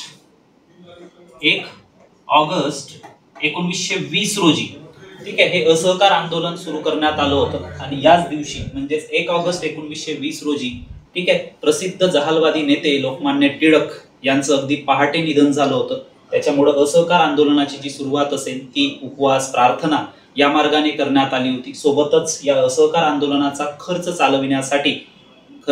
चालवण्यासाठी लोकमान्य टिळकांच्या स्मृतीप्रित्यर्थ टिळक स्वराज्य फंडाची स्थापना करण्यात आली होती. आणि या टिळक स्वराज्य फंडामध्ये जमा झालेल्या निधींच्या माध्यमातून घरोघरी स्वराज्य आणि स्वदेशीचा प्रतीक असलेला चरखा जो आहे तो चरखा पोहोचविण्यात आला होता. ठीक आहे, या संपूर्ण घडामोडी मित्रांनो या ठिकाणी आपल्याला व्हाईसरॉय लॉर्ड चेम्सफोर्ड यांच्या संदर्भामध्ये लक्षात ठेवायचे आहे. ठीक आहे, चला नेक्स्ट पाहूयात आपण. यानंतर बघा मित्रांनो, व्हाईसरॉय लॉर्ड चेम्सफोर्ड नंतर व्हाईसरॉय लॉर्ड रेडिंग हा भारताच्या व्हाईसरॉय पदी विराजमान झाला होता. तो भारताचा व्हाईसरॉय म्हणून 1921 ते 1926 पर्यंत कार्यरत होता. ठीक आहे, आता व्हाईसरॉय लॉर्ड रेडिंग यांच्या कारकिर्दीतील महत्वपूर्ण घडामोड जर आपण पाहिल्या तर त्यातली पहिली महत्वपूर्ण घडामोड आपल्याला या ठिकाणी सांगता येईल ती म्हणजे 1921 मध्ये प्रिन्स ऑफ वेल्सची भारत भेट झाली होती. मित्रांनो, यापूर्वी सुद्धा आपण गव्हर्नर जनरल आणि भारताच्या व्हाईसरॉय यांच्या कारकिर्दीबद्दल आढावा घेतला होता. त्यामध्ये सुद्धा आपण प्रिन्स ऑफ वेल्सच्या भारत भेटीचा उल्लेख केला होता. ठीक आहे, आणि त्यामध्ये मी आपल्याला सांगितलं होतं की जो ग्रेट ब्रिटन आहे, ज्याला ग्रेट ब्रिटन एकत्रितपणे म्हटलं जातं, ठीक आहे, तर या ग्रेट ब्रिटनच्या संदर्भामध्ये एक महत्वपूर्ण माहिती मी आपल्याला सांगितली होती, ज्यामध्ये इंग्लंड, त्यानंतर स्कॉटलँड, सोबतच वेल्स आणि उत्तर आयर्लंड, ठीक आहे, या इंग्लंडमधील भूभागाला किंवा भूप्रदेशांना एकत्रितपणे काय म्हटलं जातं तर ग्रेट ब्रिटन या नावाने ओळखलं जातं. ठीक आहे, तर हे संपूर्ण जे काही घटक असतील, भूभाग असतील ते आपल्याला लक्षात ठेवायचे आहेत. यांना एकत्रितपणे कोणत्या नावाने ओळखलं जातं तर ग्रेट ब्रिटन या नावाने ओळखलं जातं. आणि या वेल्सचा जो काही राजकुमार होता त्या प्रिन्स ऑफ वेल्सने 1921 मध्ये परत एकदा भारताला भेट दिली होती. त्यानंतर पहा 1922 मधली अतिशय महत्वपूर्ण घटना म्हणता येईल आपल्याला. ठीक आहे, की चौरी चौरा हत्याकांड घडून आला होता. ठीक आहे, आणि त्यामुळेच महात्मा गांधींनी असहकार आंदोलन जे आहे ते असहकार आंदोलन मागे घेतलं होतं. मित्रांनो, या घटनेच्या संदर्भामध्ये समजा जर अधिक माहिती आपण पाहिली तर आपल्याला लक्षात येईल की महात्मा गांधींचं जे आंदोलन असतील, कुठल्याही प्रकारची आंदोलने असतील, ती सत्य, अहिंसा या तत्वावर आधारलेली होती. शिवाय म्हणूया आपण की महात्मा गांधींचा हा दंडकच होता की कुठलंही जे आंदोलन असेल, चळवळ असेल, ते अहिंसात्मक मार्गानेच चाललेली पाहिजे. मात्र अहिंसात्मक मार्गाने चालत असलेल्या या असहकार आंदोलनाला चौरी चौरा या ठिकाणी हिंसेचं वळण लागलं होतं. ठीक आहे, तर शांततामय आणि निशस्त्रपणे आंदोलने करत असलेल्या या चौरी चौरा येथील आंदोलनकर्त्यांवरती पोलिसांनी लाठी हल्ला केला होता. त्याच्यामुळे चिडलेल्या जमावाने, ठीक आहे, त्या ठिकाणी असलेल्या पोलीस चौकीला आग लावली होती. आणि या पोलीस चौकीमध्ये आग लावल्यानंतर त्या आगीमध्ये 22 पोलिसांचा होरपळून मृत्यू झाला होता. आणि अशा पद्धतीने अहिंसात्मक मार्गाने चालत असलेल्या असहकार आंदोलनाला हिंसेचं गालबोट लागलं, म्हणून महात्मा गांधींनी हे असहकार आंदोलन स्थगित केलं होतं. मित्रांनो, असहकार आंदोलन ज्यावेळी महात्मा गांधींनी सुरू केलं होतं त्यावेळी जनतेने कसून प्रयत्न केल्यास एका वर्षात स्वराज्य मिळेल अशा पद्धतीची घोषणा आपल्या यंग इंडिया या साप्ताहिकाच्या माध्यमातून केली होती. आणि त्याच्यामुळे भारतातील लोकांच्या नव्या आशा पल्लवित झाल्या होत्या की लवकरच आपल्याला ब्रिटिशांच्या वर्चस्वातून मुक्ती मिळेल अशा पद्धतीची स्वप्ने सुद्धा भारतीयांनी पाहिली होती. मात्र महात्मा गांधींनी घेतलेल्या या अचानक निर्णयामुळे भारतातील किंवा भारतीय स्वातंत्र्य चळवळीतील जे महत्वपूर्ण नेते होते, ज्यामध्ये चित्तरंजन दास म्हणून मोतीलाल नेहरू, नेताजी सुभाषचंद्र बोस किंबहुना मुस्लिम लीग सुद्धा, ठीक आहे, यांना हा महात्मा गांधींचा निर्णय जो आहे तो पटला नव्हता. आणि म्हणूनच मग महात्मा गांधींच्या विरोधामध्ये म्हणूयात आपण, ठीक आहे, तर महात्मा गांधींच्या विरोधामध्ये काही नेत्यांनी आपला जो मोर्चा आहे तो मोर्चा उघडण्याचा प्रयत्न केला होता. आणि त्याचाच एक परिणाम म्हणूयात आपण की 1923 मध्ये मग स्वराज्य पक्षाची झालेली स्थापना. ठीक आहे, आता महात्मा गांधींशी कितीही मतभेद असले मात्र महात्मा गांधींचं जे योगदान असेल ते योगदान भारतीय स्वातंत्र्य चळवळीमध्ये अत्यंत महत्वपूर्ण होतं याची जाणीव या नेत्यांना सुद्धा होती. ठीक आहे, तर त्याच्यामुळे ती गोष्ट सुद्धा आपल्याला या ठिकाणी लक्षात ठेवणं गरजेचं आहे. त्यानंतर पहा, व्हाईसरॉय लॉर्ड रेडिंग यांच्या कारकिर्दीतील एक महत्वपूर्ण घटना म्हणूयात आपण की 1919च्या मॉन्टेग्यू चेम्स्फोर्ड सुधारणा कायद्यानुसार भारतातील प्रांतांमध्ये द्विदल शासन पद्धती सुरू करण्यात आली होती. आपण पाहिलं होतं की या प्रांतातील द्विदल शासन पद्धतीनुसार खात्यांची विभागणी राखीव आणि सोपीव यामध्ये करण्यात आली होती. राखीव जी खाती असतील ती खाती ब्रिटिशांकडे सोपवण्यात आली. सोपीव खाती म्हणजेच कमी महत्वाची खाती ही भारतीय लोकप्रतिनिधींकडे सोपवण्यात आली होती. ठीक आहे, तर या द्विदल शासन पद्धतीचा विचार करण्यासाठी 1922-23 मध्ये ब्रिटिश सरकारने मुडीमन समितीची नेमणूक केली होती. ठीक आहे, आपल्याला असा जर प्रश्न विचारला परीक्षेमध्ये की मुडीमन समितीची नेमणूक कशासाठी करण्यात आली होती, तर 1919च्या मॉन्टेग्यू चेम्स्फोर्ड सुधारणा कायद्यानुसार प्रांतांमध्ये सुरू करण्यात आलेल्या द्विदल शासन पद्धतीचा विचार करण्यासाठी किंवा तिचं मूल्यांकन करण्यासाठी या मुडीमन समितीची नेमणूक करण्यात आली होती. ठीक आहे, त्यानंतर पहा 1923 मध्ये स्वराज्य पक्षाची स्थापना झाली होती. मित्रांनो, भारताच्या स्वातंत्र्य चळवळीमध्ये किंबहुना भारतीय राष्ट्रीय सभेमध्ये 2 गट तर होतेच, ज्याचा उल्लेख मी यापूर्वीच केलाय, जहाल आणि मवाळ. मात्र पुन्हा 2 प्रकारचे गट भारतातील स्वातंत्र्य चळवळीतील नेत्यांमध्ये दिसून येत होते. ते म्हणजे फेरवादी आणि दुसरा होता नाफेरवादी. फेरवादी म्हणजेच काय, तर ज्यांना कायदेमंडळामध्ये प्रवेश करून ब्रिटिश सरकारच्या ध्येय धोरणाला विरोध करायचा होता. मात्र नाफेरवादी म्हणजे काय, तर निवडणुकांवरती बहिष्कार टाकणे, ठीक आहे, या विचारसरणीचे असलेले नाफेरवादी होते. ठीक आहे, आणि महात्मा गांधी जे आहेत ते महात्मा गांधी नाफेरवादी या गटामध्ये होते, कारण निवडणुकांवरती महात्मा गांधींचा विश्वास नव्हता.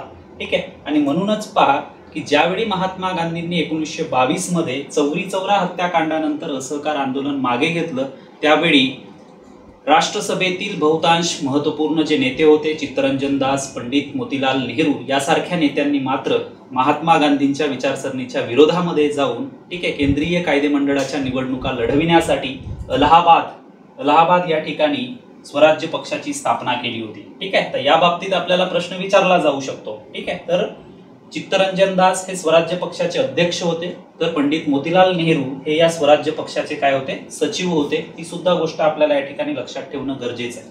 त्यानंतर पहा, व्हाईसरॉय लॉर्ड रेडिंग यांच्याच कारकिर्दीमध्ये 1924 मध्ये UGC ची स्थापना करण्यात आली होती.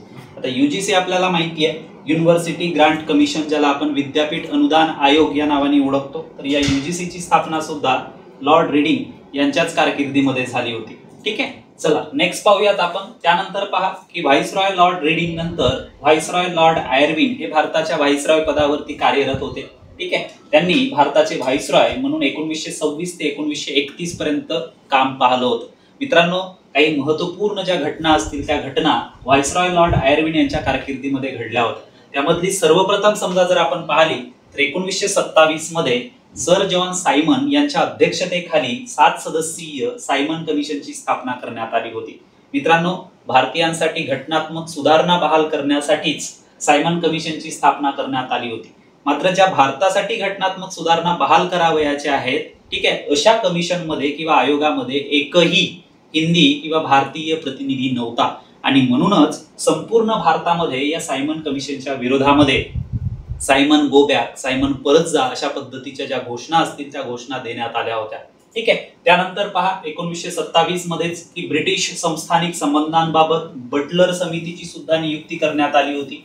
बटलर समिती मी सुरुवातीलाच आपल्याला सांगितलं आहे की भारतातील आपली जी ब्रिटिश सत्ता आहे ती सत्ता सुरक्षित ठेवण्यासाठी वेळोवेळी ब्रिटिश सरकारकडून डिवाइड अँड रूल म्हणजेच फोडावर राज्य करा या नीतीचा अवलंब करण्यात आला होता. आणि या धोरणाचाच भाग म्हणूयात आपण. ठीक आहे की ब्रिटिशांनी भारतातील जी 562 ते 565 संस्थाने होती या संस्थानिकांबरोबरचे संबंध सुधारण्यासाठी अविरतपणे प्रयत्न केले होते. त्या अनुषंगाने जर आपण पाहिलं या ठिकाणी तर याच संस्थानिकांबरोबरचे संबंध सुदृढ करण्यासाठी ब्रिटिश सरकारने व्हाईसरॉय लॉर्ड आयर्विन यांच्या कार्यकाळामध्ये बटलर समितीची नियुक्ती केली होती. ठीक आहे. चला नेक्स्ट पाहूयात आपण. त्यानंतर पहा अगदी सुरुवातीलाच आपण पाहिलं होतं की सर जॉन सायमन यांच्या अध्यक्षतेखाली 7 सदस्यीय सायमन कमिशनची नियुक्ती करण्यात आली होती.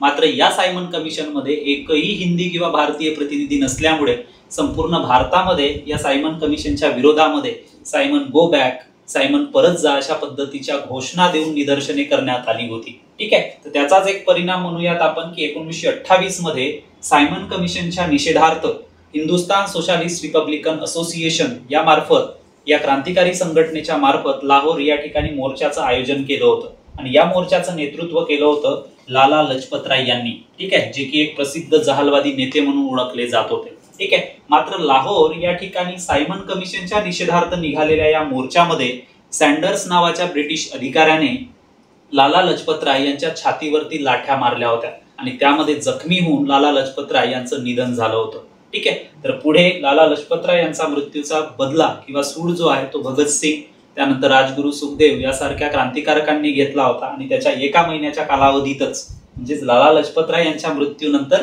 एका महिन्याच्या कालावधीमध्येच भगतसिंग यासारख्या क्रांतिकारी व्यक्तींनी किंवा क्रांतिकारकांनी म्हणता येईल आपल्याला, ठीक आहे, सँडर्स नावाच्या ब्रिटिश अधिकाऱ्याला ठार केलं आणि लाला लजपतराय यांच्या मृत्यूचा सूड उगवला. त्यानंतर पहा की भारतासाठी राजकीय सुधारणा द्यावयाच्या आहेत. मात्र भारतामध्ये अनेक वेगवेगळ्या स्वरूपाचे राजकीय पक्ष अस्तित्वात होते. त्यामध्ये भारतीय राष्ट्रीय काँग्रेस, मुस्लिम लीग असेल, ठीक आहे, सोबतच डॉक्टर बाबासाहेब आंबेडकर यांनी स्थापन केलेला शेड्यूल कास्ट फेडरेशन असेल, अशा वेगवेगळ्या राजकीय पक्षांमध्ये मात्र भारतासाठी द्यावयाच्या राजकीय सुधारणांमध्ये एकमत होत नव्हतं.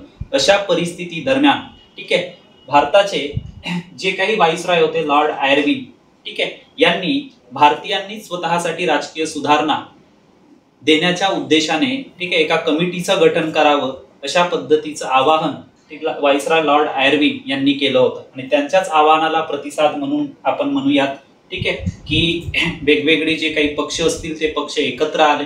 डॉक्टर मोहम्मद अन्सारी यांच्या अध्यक्षतेखाली ती बैठक पार पडली आणि पंडित मोतीलाल नेहरू यांच्या अध्यक्षतेखालील एका समितीचं गठन करण्यात आलं होतं. ठीक आहे. तर त्यावेळी भारताचे जे काही भारत मंत्री होते लॉर्ड बर्कनहेड, ठीक आहे, यांनी आव्हान दिलं होतं भारतीयांना, कारण कुठे ना कुठे अशा पद्धतीची सूट ब्रिटिश सरकारने दिल्यानंतर मात्र भारतीयांमध्ये कधीच एकमत होणार नाही अशा पद्धतीचा एकंदरीत अविर्भाव ब्रिटिशांच्या मनामध्ये होता. मात्र हे आव्हान स्वीकारून, ठीक आहे, पंडित मोतीलाल नेहरू यांच्या अध्यक्षतेखालील समितीने, ठीक आहे, काही राजकीय सुधारणा ब्रिटिश सरकारला सुचविल्या होत्या. ठीक आहे. आणि म्हणूनच जो नेहरू रिपोर्ट आहे, हा नेहरू रिपोर्ट त्या समितीने ज्या शिफारशी केल्या होत्या, जो अहवाल मांडला होता, तो अहवालच नेहरू रिपोर्ट या नावाने ओळखला जातो. आणि त्या समितीचे अध्यक्ष कोण होते तर पंडित मोतीलाल नेहरू, हे सुद्धा आपल्याला या ठिकाणी लक्षात ठेवणं गरजेचं आहे. ठीक आहे.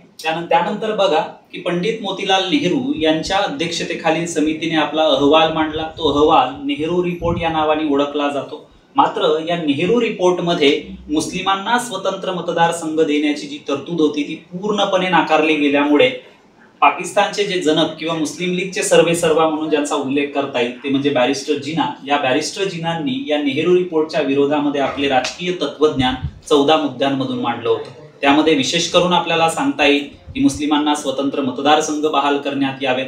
ठीक आहे. त्याच्यानंतर म्हणूयात आपण तर हिंदू मुस्लिम यांचे सारखे प्रतिनिधी हे व्हाईसरॉयच्या कार्यकारी मंडळामध्ये किंवा प्रांतातील गव्हर्नरांच्या काउन्सिलमध्ये नेमण्यात यावेत. अशा पद्धतीच्या एकंदरीत 14 ज्या काही अटी किंवा शिफारशी असतील त्यांनी या आपल्या राजकीय तत्वज्ञानातून मांडल्या होत्या.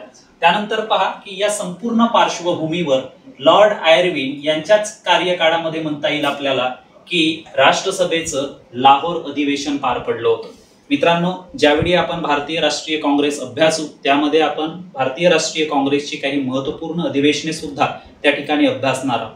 यामध्ये उल्लेख आला म्हणून मी आपल्याला या ठिकाणी सांगतोय की या अधिवेशनाचे अध्यक्ष होते पंडित जवाहरलाल नेहरू. या अधिवेशनाचे अध्यक्ष कोण होते तर पंडित जवाहरलाल नेहरू. आणि राष्ट्रसभेच्या लाहोर या अधिवेशनामध्येच पंडित जवाहरलाल नेहरू यांनी भारताला पूर्ण स्वराज्य देण्यात यावं अशा पद्धतीची मागणी करणारा जो ठराव आहे तो ठराव या लाहोर अधिवेशनामध्ये मांडला होता.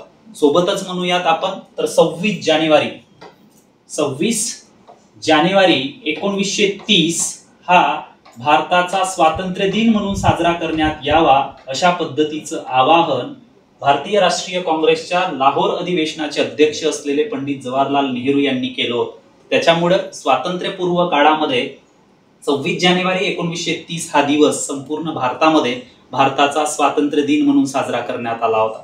मित्रांनो, एक गोष्ट परत आपल्याला या ठिकाणी लक्षात ठेवायची आहे ती म्हणजे अशी की भारताची जी राज्यघटना असेल ती 26 नोव्हेंबर 1949 रोजी लिहून पूर्ण झाली.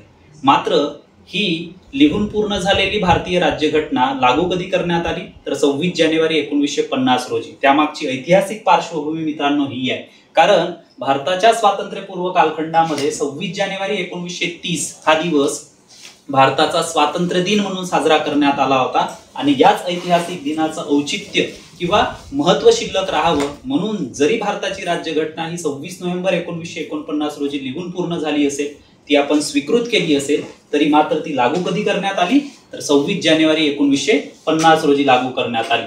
ठीक आहे, चला नेक्स्ट पाहूयात आपण. त्यानंतर पहा, आपण सतीप्रथेचा उल्लेख केला होता. लॉर्ड विल्यम बेंटिक यांनी आपल्या कार्यकाळामध्ये 1 एप्रिल 1829 मध्ये सतीप्रथा बंदीचा कायदा केला.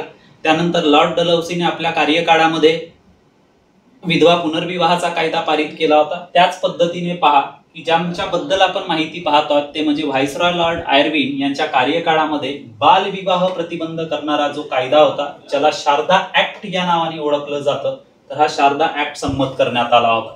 त्यानंतर 1930 मध्ये बघा लंडन या ठिकाणी भारतीयांना काही घटनात्मक सुधारणा देण्याच्या उद्देशाने लंडन या ठिकाणी गोलमेज परिषदांचं आयोजन करण्यात आलं होतं. तर 1930 मध्ये लंडन या ठिकाणी पहिल्या गोलमेज परिषदेचं आयोजन करण्यात आलं होतं. मात्र भारतीय राष्ट्रीय काँग्रेस असेल किंवा महात्मा गांधी असेल, त्या महात्मा गांधींनी लंडन या ठिकाणी भरलेल्या या पहिल्या गोलमेज परिषदेच्या कामकाजावरती बहिष्कार टाकला होता आणि महात्मा गांधींनी भारतामध्ये सविनय कायदेभंग चळवळ सुरू केली होती. ठीक आहे, तर याच दरम्यान म्हणूयात आपण की पहिल्या गोलमेज परिषदेमध्ये भारतातील बहुसंख्याक लोकसंख्येचं प्रतिनिधित्व करणारा एक राजकीय पक्ष भारतीय राष्ट्रीय काँग्रेस अनुपस्थितीत राहिल्या असल्यामुळे पहिल्या गोलमेज परिषदेचं कामकाज तितकंसं प्रभावी झालं नाही. त्याच्यामुळं पुढील वर्षीच्या दुसऱ्या गोलमेज परिषदेमध्ये भारतीय राष्ट्रीय काँग्रेसचा सहभाग असावा म्हणून ब्रिटिशांकडून सुद्धा प्रयत्न होऊ लागले होते. आणि त्याचाच परिणाम आपल्याला 5 मार्च 1931 रोजी मिळाला की भारतीय राष्ट्रीय काँग्रेसने दुसऱ्या गोलमेज परिषदेमध्ये सहभागी व्हावे म्हणून महात्मा गांधी आणि भारताचे व्हाईसरॉय लॉर्ड आयर्विन यांच्यामध्ये एक करार घडून आला होता, जो करार दिल्ली करार या नावाने सुद्धा ओळखला जातो. ठीक आहे, तर हे नाव सुद्धा आपल्याला लक्षात ठेवायचं आहे, कारण महात्मा गांधी आणि भारताचे व्हाईसरॉय लॉर्ड आयर्विन यांच्यामध्ये दिल्ली या ठिकाणी ही बैठक झाली होती आणि म्हणूनच या कराराला दिल्ली करार या नावाने सुद्धा ओळखलं जातं. मित्रांनो, या करारानुसार सविनय कायदेभंग चळवळीमध्ये सहभागी असलेल्या सत्याग्रहींवरील खटले ब्रिटिश सरकारने मागे घ्यावेत. समुद्रकाठच्या लोकांना मीठ तयार करण्याची संमती ब्रिटिश सरकारने द्यावी. सोबतच मिठावरील जो कर असेल, कारण मीठ ही सर्वसामान्यांच्या आयुष्यातील एक जीवनावश्यक वस्तू म्हणून ओळखली जात होती, त्याच्यामुळे या मिठावरील कर रद्द करावात अशा काही महत्त्वपूर्ण मागण्या महात्मा गांधींनी व्हाईसरॉय लॉर्ड आयर्विन यांच्या पुढे ठेवल्या होत्या, ज्या व्हाईसरॉय लॉर्ड आयर्विन यांनी मान्य केल्या होत्या. मात्र महात्मा गांधींनी केलेली एक जी मागणी होती की भगतसिंग सुखदेव राजगुरू यांच्या फाशीच्या शिक्षेचं रूपांतर जन्मठेपेत करण्यात यावं, ही मागणी मात्र व्हाईसरॉय लॉर्ड आयर्विन यांनी धुडकावून लावली होती. ठीक आहे, तर ही गोष्ट सुद्धा आपल्याला या ठिकाणी लक्षात ठेवणं गरजेचं आहे. ठीक आहे, चल नेक्स्ट पाहूयात. त्यानंतर पहा नेक्स्ट की लॉर्ड आयर्विन यांच्या नंतर भारताचे व्हाईसरॉय म्हणून लॉर्ड विलिंग्डन यांची नियुक्ती करण्यात आली होती. तर ते भारताचे व्हाईसरॉय म्हणून 1931 ते 1936 पर्यंत कार्यरत होते. त्यांच्या कारकिर्दीतील महत्वपूर्ण घटना जर आपण या ठिकाणी पाहिल्या तर 1931 मध्ये दुसरी गोलमेज परिषद जी आहे ती लंडन मध्ये पार पडली होती. ठीक आहे, तर ही सुद्धा गोष्ट आपल्याला लक्षात ठेवायची आहे मित्रांनो, कारण अशा पद्धतीचे वेगवेगळे प्रश्न आपल्याला येणाऱ्या पोलीस भरती लेखी परीक्षेमध्ये विचारले जाऊ शकतात. ठीक आहे, शिवाय यांचा घटनाक्रम सुद्धा आपल्याला विचारला जाऊ शकतो.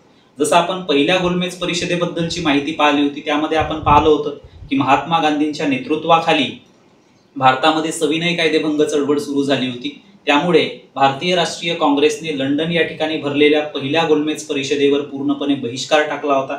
आता भारतातील बहुसंख्याक लोकांचं प्रतिनिधित्व करत असलेली एक राजकीय संघटना म्हणून राष्ट्रसभा हिचा उल्लेख केला जात होता. ठीक आहे, हिनेच पहिल्या गोलमेज परिषदेच्या कामकाजावरती बहिष्कार टाकल्यामुळं तितकंसं पहिल्या गोलमेज परिषदेचं कामकाज प्रभावी राहिलं नव्हतं आणि म्हणूनच दुसऱ्या गोलमेज परिषदेमध्ये भारतीय राष्ट्रीय काँग्रेस सहभागी व्हावी यासाठी महात्मा गांधी आणि भारताचे व्हाईसरॉय लॉर्ड आयर्विन यांच्यामध्ये प्रसिद्ध दिल्ली करार किंवा गांधी आयर्विन करार घडून आला होता. त्यानंतर पहा की गांधी आयर्विन करारानुसार महात्मा गांधींनी लंडन या ठिकाणी भरत असलेल्या दुसऱ्या गोलमेज परिषदेला उपस्थित राहण्याचं जे आवाहन आहे ते स्वीकारलं होतं. तर अशा प्रसंगी स्वतः महात्मा गांधी लंडन या ठिकाणी भरलेल्या या दुसऱ्या गोलमेज परिषदेला उपस्थित राहिले होते. ठीक आहे, तर दुसऱ्या गोलमेज परिषदेला उपस्थित राहण्यासाठी महात्मा गांधी SS राजपुताना, मित्रांनो नाव लक्षात ठेवायचं आहे आपल्याला, SS राजपुताना, ठीक आहे, या जहाजाने महात्मा गांधी कुठे पोहोचले होते तर लंडनला पोहोचले होते.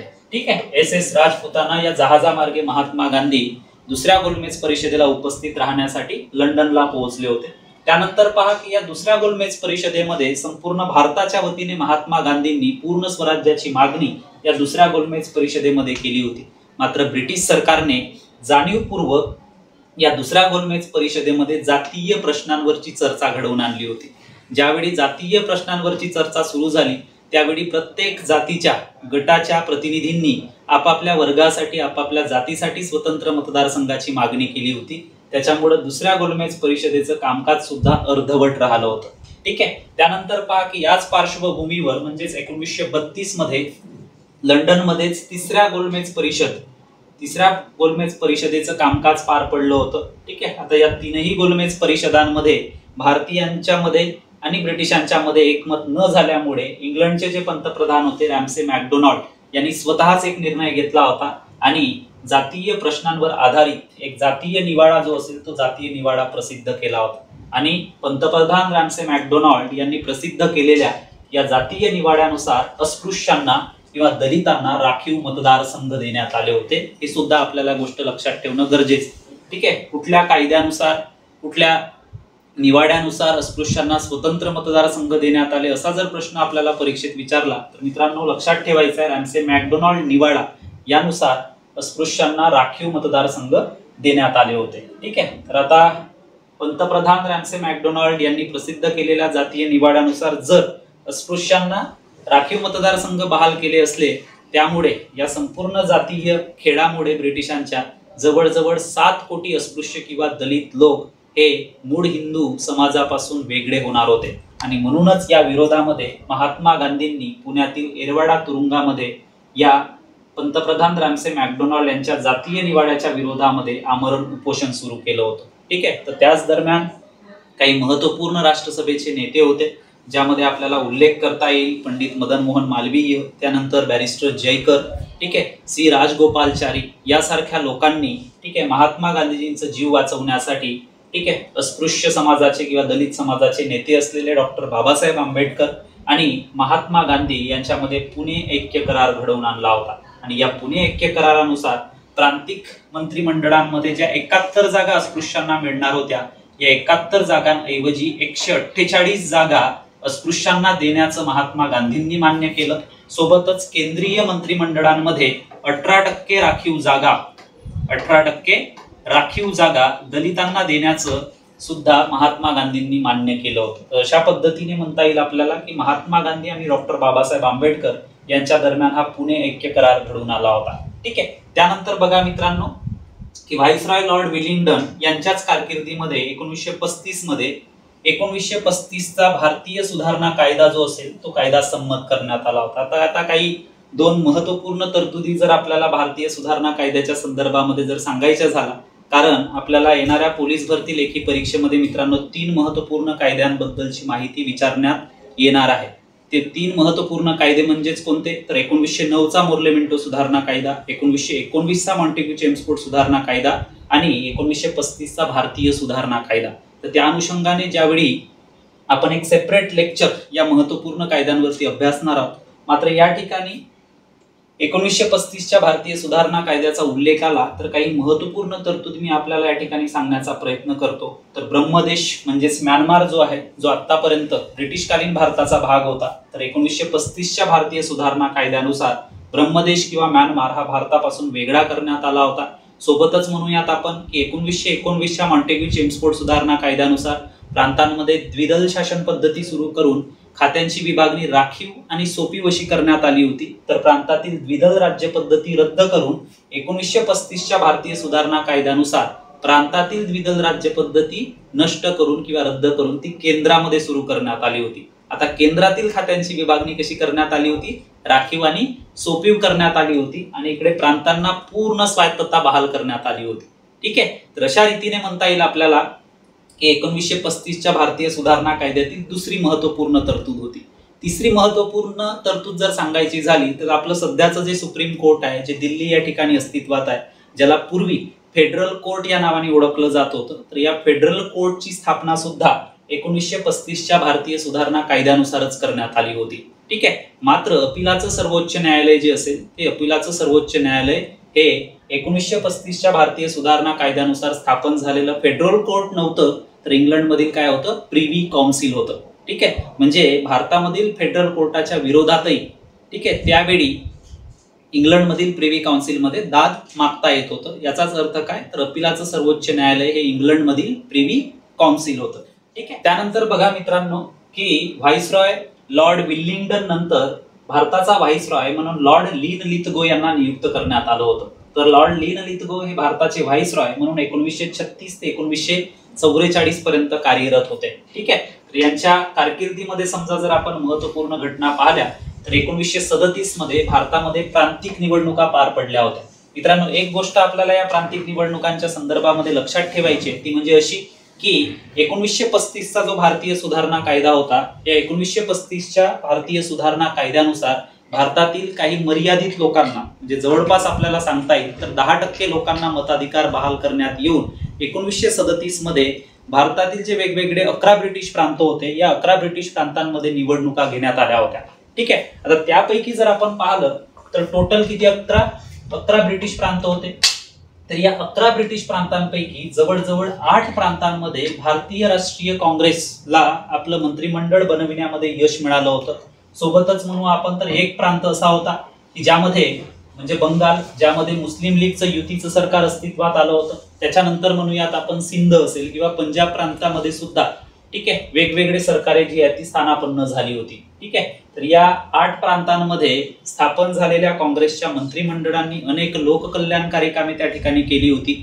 मात्र 2 वर्षानंतर म्हणूयात आपण की दुसऱ्या महायुद्धाला सुरुवात झाली होती आणि या दुसऱ्या महायुद्धामध्ये ब्रिटिश सरकारने कुठल्याही भारतीय राजकीय पक्षांचं मत विश्वासात न घेता, कुठल्याही भारतीय नेत्यांना विश्वासात न घेता भारत हा इंग्लंडच्या बाजूने दुसऱ्या महायुद्धामध्ये प्रवेश करत आहे अशा पद्धतीची घोषणा केल्यामुळं ठीक आहे काय झालं, तर या 8ही प्रांतातील काँग्रेसच्या मंत्रिमंडळांनी आपापल्या पदाचे राजीनामे दिले होते. ठीक आहे, तर ती सुद्धा गोष्ट आपल्याला या ठिकाणी लक्षात ठेवायचं आहे. जसं की मी आपल्याला सांगितलं 1939 मध्ये दुसऱ्या महायुद्धाला सुरुवात झाली आणि या दुसऱ्या महायुद्धामध्ये भारत हा इंग्लंडच्या बाजूने प्रवेश करत आहे अशा पद्धतीची घोषणा ब्रिटिशांकडून करण्यात आली असल्यामुळे ठीक आहे काँग्रेसच्या मंत्रिमंडळांनी त्या कृतीचा निषेध म्हणून आपल्या 8ही प्रांतातील प्रांतिक मंत्रिमंडळाचे राजीनामे हे सादर केले होते. ठीक आहे, तर ज्या दिवशी काँग्रेसच्या प्रांतिक मंत्रिमंडळांनी आपापल्या पदाचे राजीनामे दिले होते तो दिवस मुस्लिम लीगने मुक्ती दिन किंवा आभार दिन म्हणून साजरा केला होता. हे सुद्धा आपल्याला लक्षात ठेवायचं. ठीक आहे, आता मुस्लिम लीगच्या संदर्भामध्ये जर आपण पाहिलं तर मुक्ती दिन असेल, प्रत्यक्ष कृती दिन असेल तर याच्यामध्ये कन्फ्यूज व्हायचं नाही. ठीक आहे, मुक्ती दिन कधी साजरा केला? ज्यावेळी काँग्रेसच्या प्रांतिक मंत्रिमंडळांनी आपापल्या 8ही प्रांतातील मंत्रिमंडळाचे राजीनामे सादर केले, तो दिवस मुस्लिम लीगने मुक्ती दिन म्हणून साजरा केला होता. तर 16 ऑगस्ट 1946 रोजी वेगळ्या पाकिस्तानच्या मागणीसाठी मुस्लिम लीगने तो दिवस प्रत्यक्ष कृती दिन म्हणून साजरा केला होता. त्या दिवशी संपूर्ण देशामध्ये मुस्लिम लीगने जातीय दंगली घडवून आणल्या होत्या, त्याच्यामध्ये खूप मोठ्या प्रमाणावरती रक्तपात घडवून आणला होता. तर हे मुस्लिम लीगशी संबंधित असलेले जे दोन्ही दिवस असतील, मुक्ती दिन किंवा आभार दिन आणि काय तर प्रत्यक्ष कृती दिन, हे दोन्हीही दिवस आपल्याला लक्षात ठेवायचे. त्यानंतर पहा 1940 मध्ये, आता 1939 मध्ये दुसऱ्या महायुद्धाला सुरुवात झाल्यानंतर, शिवाय या दुसऱ्या महायुद्धामध्ये विजय मिळवण्यासाठी ब्रिटिश सरकारला भारतीयांच्या मदतीची किंवा भारताच्या मदतीची गरज असल्यामुळं साहजिकच आहे की वेळोवेळी काही ना काहीतरी राजकीय सुधारणा भारतीयांना देऊन भारतीयांचं मत, विश्वास मिळवण्याचं किंवा विश्वास संपादन करण्याचा जो प्रयत्न आहे, तो प्रयत्न ब्रिटिश सरकारकडून वेळोवेळी करण्यात आला होता. म्हणजे जेव्हा गरज असेल तेव्हा भारतीयांना विश्वासात घेण्यासाठी भारतीयांना काही ना काहीतरी राजकीय सुधारणा देण्याची जी विचारप्रणाली होती, ही विचारप्रणाली ब्रिटिशांची जुनी होती. त्याच पद्धतीची पुनरावृत्ती म्हणता येईल आपल्याला या ठिकाणी की 1940 मध्ये भारताचे व्हाईसरॉय लॉर्ड लिनलिथगो यांनी ऑगस्ट घोषणा करून भारताला वसाहतीच्या दर्जाचं स्वातंत्र्य देण्याचं मान्य केलं होतं. मित्रांनो, ही जी मागणी असेल की भारताला वसाहतीचं स्वातंत्र्य देण्यात यावं, ही मागणी राष्ट्रसभेच्या स्थापनेपासून राष्ट्रसभेतील काही महत्त्वपूर्ण नेत्यांनी केली होती. मात्र आपल्याला माहिती आहे की 1929 मध्ये राष्ट्रसभेचं जे लाहोर अधिवेशन आपण पाहिलं होतं, ज्याचे अध्यक्ष होते पंडित जवाहरलाल नेहरू यांनी ऑलरेडी या लाहोर अधिवेशनामध्ये पूर्ण स्वराज्याची मागणी करणारा ठराव राष्ट्रसभेमार्फत मंजूर करून घेतला होता. शिवाय 26 जानेवारी 1930 हा भारताचा स्वातंत्र्य दिन म्हणून संपूर्ण देशामध्ये साजरा केला जावा, अशा पद्धतीचा ठराव सुद्धा त्या अधिवेशनामध्ये पारित केला होता. आणि त्याच्या 11 वर्षानंतर म्हणता येईल आपल्याला की जी जुनी मागणी होती 28 डिसेंबर 1885 पासून राष्ट्रसभेची, ठीक आहे, की भारताला वसाहतीच्या दर्जाचं, म्हणजे ज्या पद्धतीने ब्रिटिश सरकारने अमेरिकेतील 13 वसाहतींना स्वातंत्र्य बहाल केलं होतं, त्या पद्धतीचं ब्रिटिशांनी वसाहतीचं स्वातंत्र्य भारताला द्यावं, ही मागणी जुनी होती. ही जुनी मागणी मात्र या दुसऱ्या महायुद्धाच्या पार्श्वभूमीवर भारताचे व्हाईसरॉय लॉर्ड लिनलिथगो यांनी मान्य केली होती. मात्र भारतीयांना आता वसाहतीच्या दर्जाचं स्वातंत्र्य नको होतं, तर कोणतं स्वातंत्र्य हवं होतं? पूर्ण स्वातंत्र्य हवं होतं. ठीक आहे. त्यानंतर पहा, इकडे म्हणूयात आपण की भारतामध्ये दुसऱ्या महायुद्धादरम्यान एक गोंधळाची परिस्थिती जी आहे ती परिस्थिती निर्माण झाली होती. कारण दुसऱ्या महायुद्धादरम्यान शत्रू गट आणि मित्र गट अशा पद्धतीचे 2 गट निर्माण झाले होते. त्यापैकी मित्र गटांमध्ये इंग्लंड, अमेरिका, रशिया, ठीक आहे, फ्रान्स, ठीक आहे, यासारख्या देशांचा समावेश होता. तर शत्रू गटामध्ये जपान, जर्मनी, इटली यासारख्या देशांचा समावेश होता. ठीक आहे. आता हा जो शत्रू गटातील देशांचा समूह असेल तो एकंदरीत हुकुमशाही स्वरूपाचा होता. त्याच्यामुळे या दुसऱ्या गटाला पाठिंबा देणं भारतीयांना न परवडणारं होतं आणि म्हणूनच इकडे दुसऱ्या महायुद्धाच्या पार्श्वभूमीवर ब्रिटिशांना अधिक संकटात न टाकता आपल्या मागण्याही पूर्ववत पद्धतीने ठाम ब्रिटिशांसमोर मांडण्यासाठी महात्मा गांधींनी वैयक्तिक सत्याग्रहाची चळवळ सुरू करण्याचा निर्णय घेतला होता. आणि त्यानुसार म्हणता येईल आपल्याला की पहिले वैयक्तिक सत्याग्रही म्हणून महात्मा गांधींनी विनोबा भावे यांची निवड केली होती. ठीक आहे, लक्षात ठेवायचे आहेत मित्रांनो ही नावं. विनोबा भावे हे पहिले वैयक्तिक सत्याग्रही म्हणून नेमणूक करण्यात आली होती. दुसरे वैयक्तिक सत्याग्रही म्हणून पंडित नेहरू. ठीक आहे. तिसरे वैयक्तिक सत्याग्रही सरदार पटेल. ठीक आहे. चौथे वैयक्तिक सत्याग्रही म्हणजेच मौलाना आझाद. ठीक आहे. अशा पद्धतीने म्हणता येईल आपल्याला या 4 वैयक्तिक सत्याग्रहींची नावं लक्षात ठेवायची आहेत. मित्रांनो, आता वैयक्तिक सत्याग्रहाची चळवळीचं स्वरूप काय होतं ते सुद्धा आपल्याला थोडक्यात या ठिकाणी सांगण्याचा प्रयत्न करतो. तर एक व्यक्तीने दुसऱ्या महायुद्धाच्या विरोधामध्ये प्रचार करणे, ब्रिटिश सरकारच्या ध्येय धोरणांचा जो आहे तो विरोध करणे, हे या वैयक्तिक सत्याग्रहाचं एकंदरीत स्वरूप होतं. तर सत्याग्रह करून किंवा सभा किंवा जाहीर भाषण करून हळूहळू दिल्लीला कूच करणं, स्वतःला अटक समजा जर झाली तर अटक करवून घेणं, अशा पद्धतीचं जे ढोबळमानाने स्वरूप जर आपण पाहिलं तर हे वैयक्तिक सत्याग्रहाचं होतं. ठीक आहे. तर ते सुद्धा आपल्याला या ठिकाणी लक्षात ठेवायचं आहे. त्यानंतर याच पार्श्वभूमीवर 1942 मध्ये क्रिप्स कमिशनची नियुक्ती करण्यात आली होती. ठीक आहे. तर या क्रिप्स कमिशनच्या अहवालावरती मात्र भारतीय जे आहेत ते तितकेसे समाधानी झाले नाहीत आणि म्हणूनच महात्मा गांधी यासारख्या नेत्यांनी ठीक आहे ही क्रिप्स योजना म्हणजे बुडत्या बँकेचा पुढील तारखेचा चेक या शब्दामध्ये त्यांनी याच्यावरती टीका सुद्धा केली होती.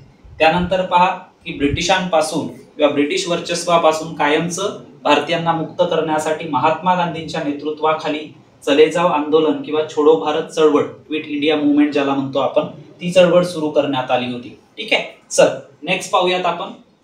त्यानंतर बघा मित्रांनो 1944 मध्ये महात्मा गांधीजींचे निकटवर्तीय म्हणून ओळखले जाणारे सी राजगोपालचारी म्हणजे चक्रवर्ती राजगोपालचारी यांनी आपली राजाजी योजना मांडली होती. ठीक आहे. आता या राजाजी योजनेचा जो उद्देश आहे तो उद्देश म्हणजे मुस्लिम लीगशी तडजोड घडवून आणणे हा होता.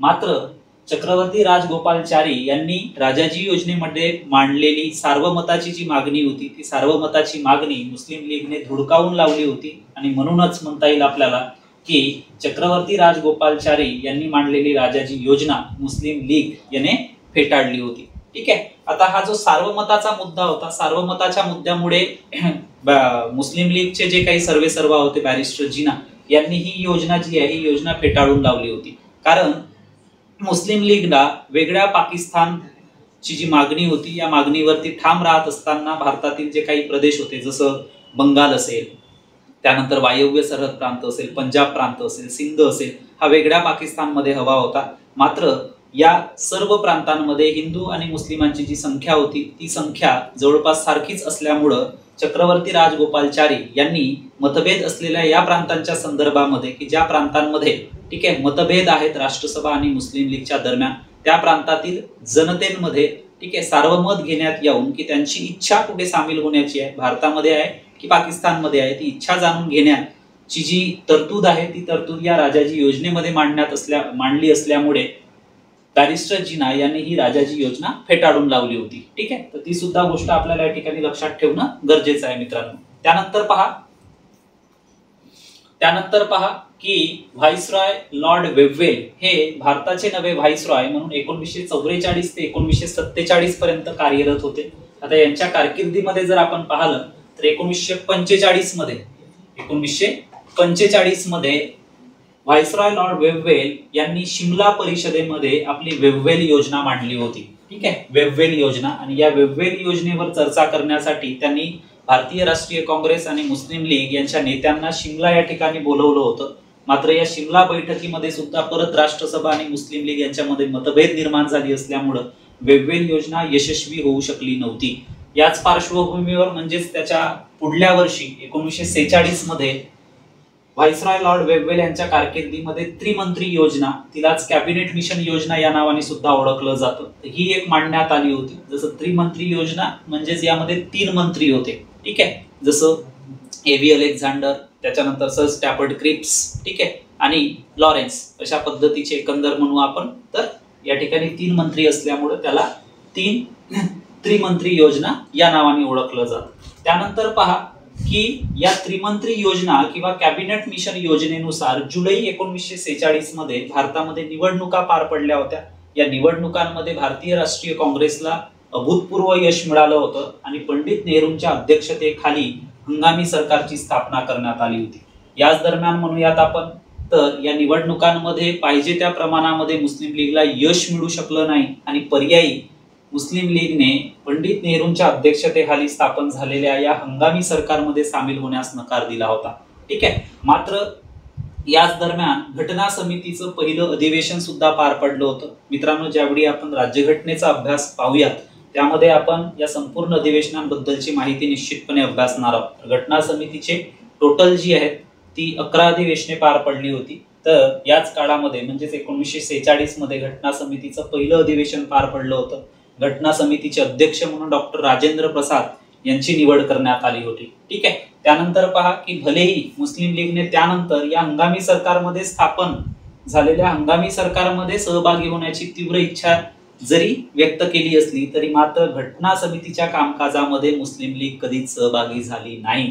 आणि या पार्श्वभूमीवर इंग्लंडचे जे पंतप्रधान होते क्लेमेंट ॲटली यांनी एक महत्त्वपूर्ण घोषणा केली होती आणि भारतातून ब्रिटिशांची जाण्याची जी वेळ आहे ती वेळ पंतप्रधान ॲटली यांच्या घोषणेनुसार 30 जून 1948 पूर्वी ब्रिटिश भारत सोडून आपल्या मायदेशी जातील ही जी तारीख आहे ही तारीख निश्चित करण्यात आली होती। 30 जून 1948 पूर्वी भारतातील ब्रिटिश हे आपल्या मायदेशी निघून जातील अशा पद्धतीची घोषणा इंग्लंडचे पंतप्रधान क्लेमेंट ॲटली यांनी केली होती। ठीक आहे, तर ही गोष्ट सुद्धा आपल्याला या ठिकाणी लक्षात ठेवणं गरजेचं आहे।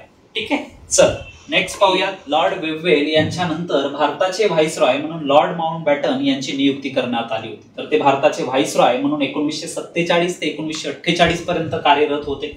ठीक आहे, तर लॉर्ड माउंटबॅटन हे भारताचे शेवटचे ब्रिटिश व्हाईसरॉय आणि स्वतंत्र भारताचे पहिले गव्हर्नर जनरल म्हणून ओळखले जाते। मित्रांनो, नेहमी अशा पद्धतीच्या माहितीवरती आपल्याला प्रश्न विचारले जाऊ शकतात, तर त्याच्यामुळे हे जे काही कीवर्ड्स असतील हे कीवर्ड्स आपल्याला लक्षात ठेवणं गरजेचंच आहे। ठीक आहे, तर ज्यावेळी लॉर्ड माउंटबॅटनची नियुक्ती जी आहे ती नियुक्तीच नेमकी भारताला स्वातंत्र्य देण्याच्या उद्देशाने किंवा भारताला जर ब्रिटिश स्वातंत्र्य बहाल करत आहेत तर या पार्श्वभूमीवर भारतातील ज्या काही महत्त्वपूर्ण गोष्टी असतील किंवा भारतातील जे दोन महत्त्वपूर्ण पक्ष असतील, भारतीय राष्ट्रीय काँग्रेस किंवा मुस्लिम लीग यांच्याबरोबर तडजोड घडवून आणून एक अशा पद्धतीची जी योजना असेल ती योजना लॉर्ड माउंटबॅटन यांनी मांडावी या दृष्टीनेच त्यांची नियुक्ती झाली होती। आणि त्यानुसारच साजेशी अशी म्हणजे भारतातील सर्व राजकीय पक्षांशी चर्चा करून भारताचे व्हाईसरॉय लॉर्ड माउंटबॅटन यांनी 1947 मध्ये आपली योजना माउंटबॅटन योजना या नावाने जाहीर केली होती। आणि या माउंटबॅटन योजनेनुसारच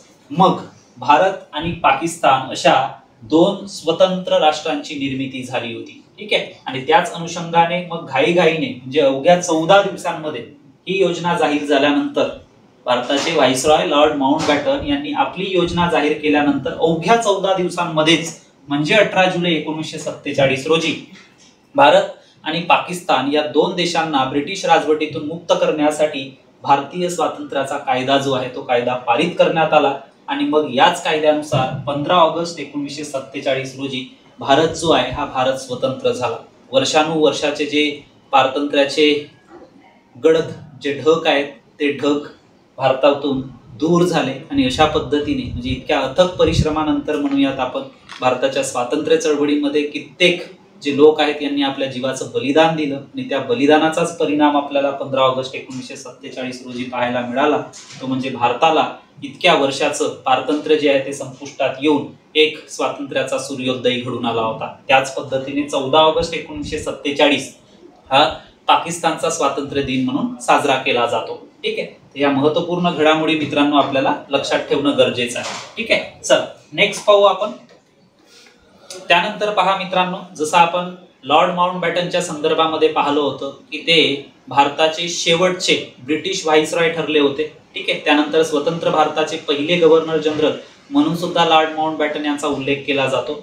मात्र लॉर्ड माउंटबॅटन किंवा भारतातील ब्रिटिश सत्ता ब्रिटिश सोडून आपल्या मायदेशी निघून गेल्यानंतर सी राजगोपालचारी यांचे स्वतंत्र भारताचे शेवटचे गव्हर्नर जनरल म्हणून नियुक्ती करण्यात आली होती। ठीक आहे, तर सी राजगोपालचारी जे महात्मा गांधींचे अत्यंत निकटवर्तीय म्हणून ओळखले जात होते, स्वतंत्र भारताचे शेवटचे गव्हर्नर जनरल ठरले होते। या उलट म्हणूयात आपण तर ते स्वतंत्र भारताचे दुसरे गव्हर्नर जनरल ठरले होते। कारण पहा या ठिकाणी स्वतंत्र भारताचे दुसरे गव्हर्नर जनरल का म्हटलं आपण, कारण पहिले गव्हर्नर जनरल कोण होते, लॉर्ड माउंटबॅटन। ठीक आहे, त्यानंतर पहा स्वतंत्र भारताचे पहिले व शेवटचे भारतीय गव्हर्नर जनरल, कारण या पदावरती कधीच भारतीयाची नियुक्ती ब्रिटिशांकडून करण्यात आली नव्हती। तर भारताला स्वातंत्र्य मिळाल्यानंतर स्वतंत्र भारताचे ते पहिले आणि शेवटचे भारतीय गव्हर्नर जनरल ठरले होते। ठीक आहे, आणि यांनी प्रसिद्ध अशी आपली राजाजी योजना 1944 मध्ये मांडली होती, ती सुद्धा गोष्ट आपल्याला या ठिकाणी लक्षात ठेवायची आहे मित्रांनो। तर अशा पद्धतीने मित्रांनो आजच्या मार्गदर्शन सत्रामध्ये आपण भारताचे व्हाईसरॉय त्यांच्या कारकिर्दीतील घडलेल्या महत्त्वपूर्ण घडामोडींचा आढावा घेतला। त्याचा भाग 2 आपण आजच्या मार्गदर्शन सत्रामध्ये अभ्यासला। आय होप की आजच्या मार्गदर्शन सत्रातील महत्त्वाचे मुद्दे आपल्या लक्षात आले असतील। मित्रांनो, महात्मा ज्योतिबा फुले संशोधन व प्रशिक्षण संस्था अर्थात महाज्योती नागपूरच्या वतीने असेच नवनवीन मार्गदर्शन सत्र आपल्यासाठी आयोजित केले जाणार आहेत, ज्यांचा फायदा आपल्याला येणाऱ्या आगामी पोलीस भरती लेखी परीक्षेमध्ये निश्चितपणे होईल अशी अपेक्षा व्यक्त करतो व मी प्राध्यापक संदीप धोटे आपला निरोप घेतो। पुन्हा भेटूया नवीन मार्गदर्शन सत्रांमध्ये। तोपर्यंत नमस्कार, खूप खूप धन्यवाद।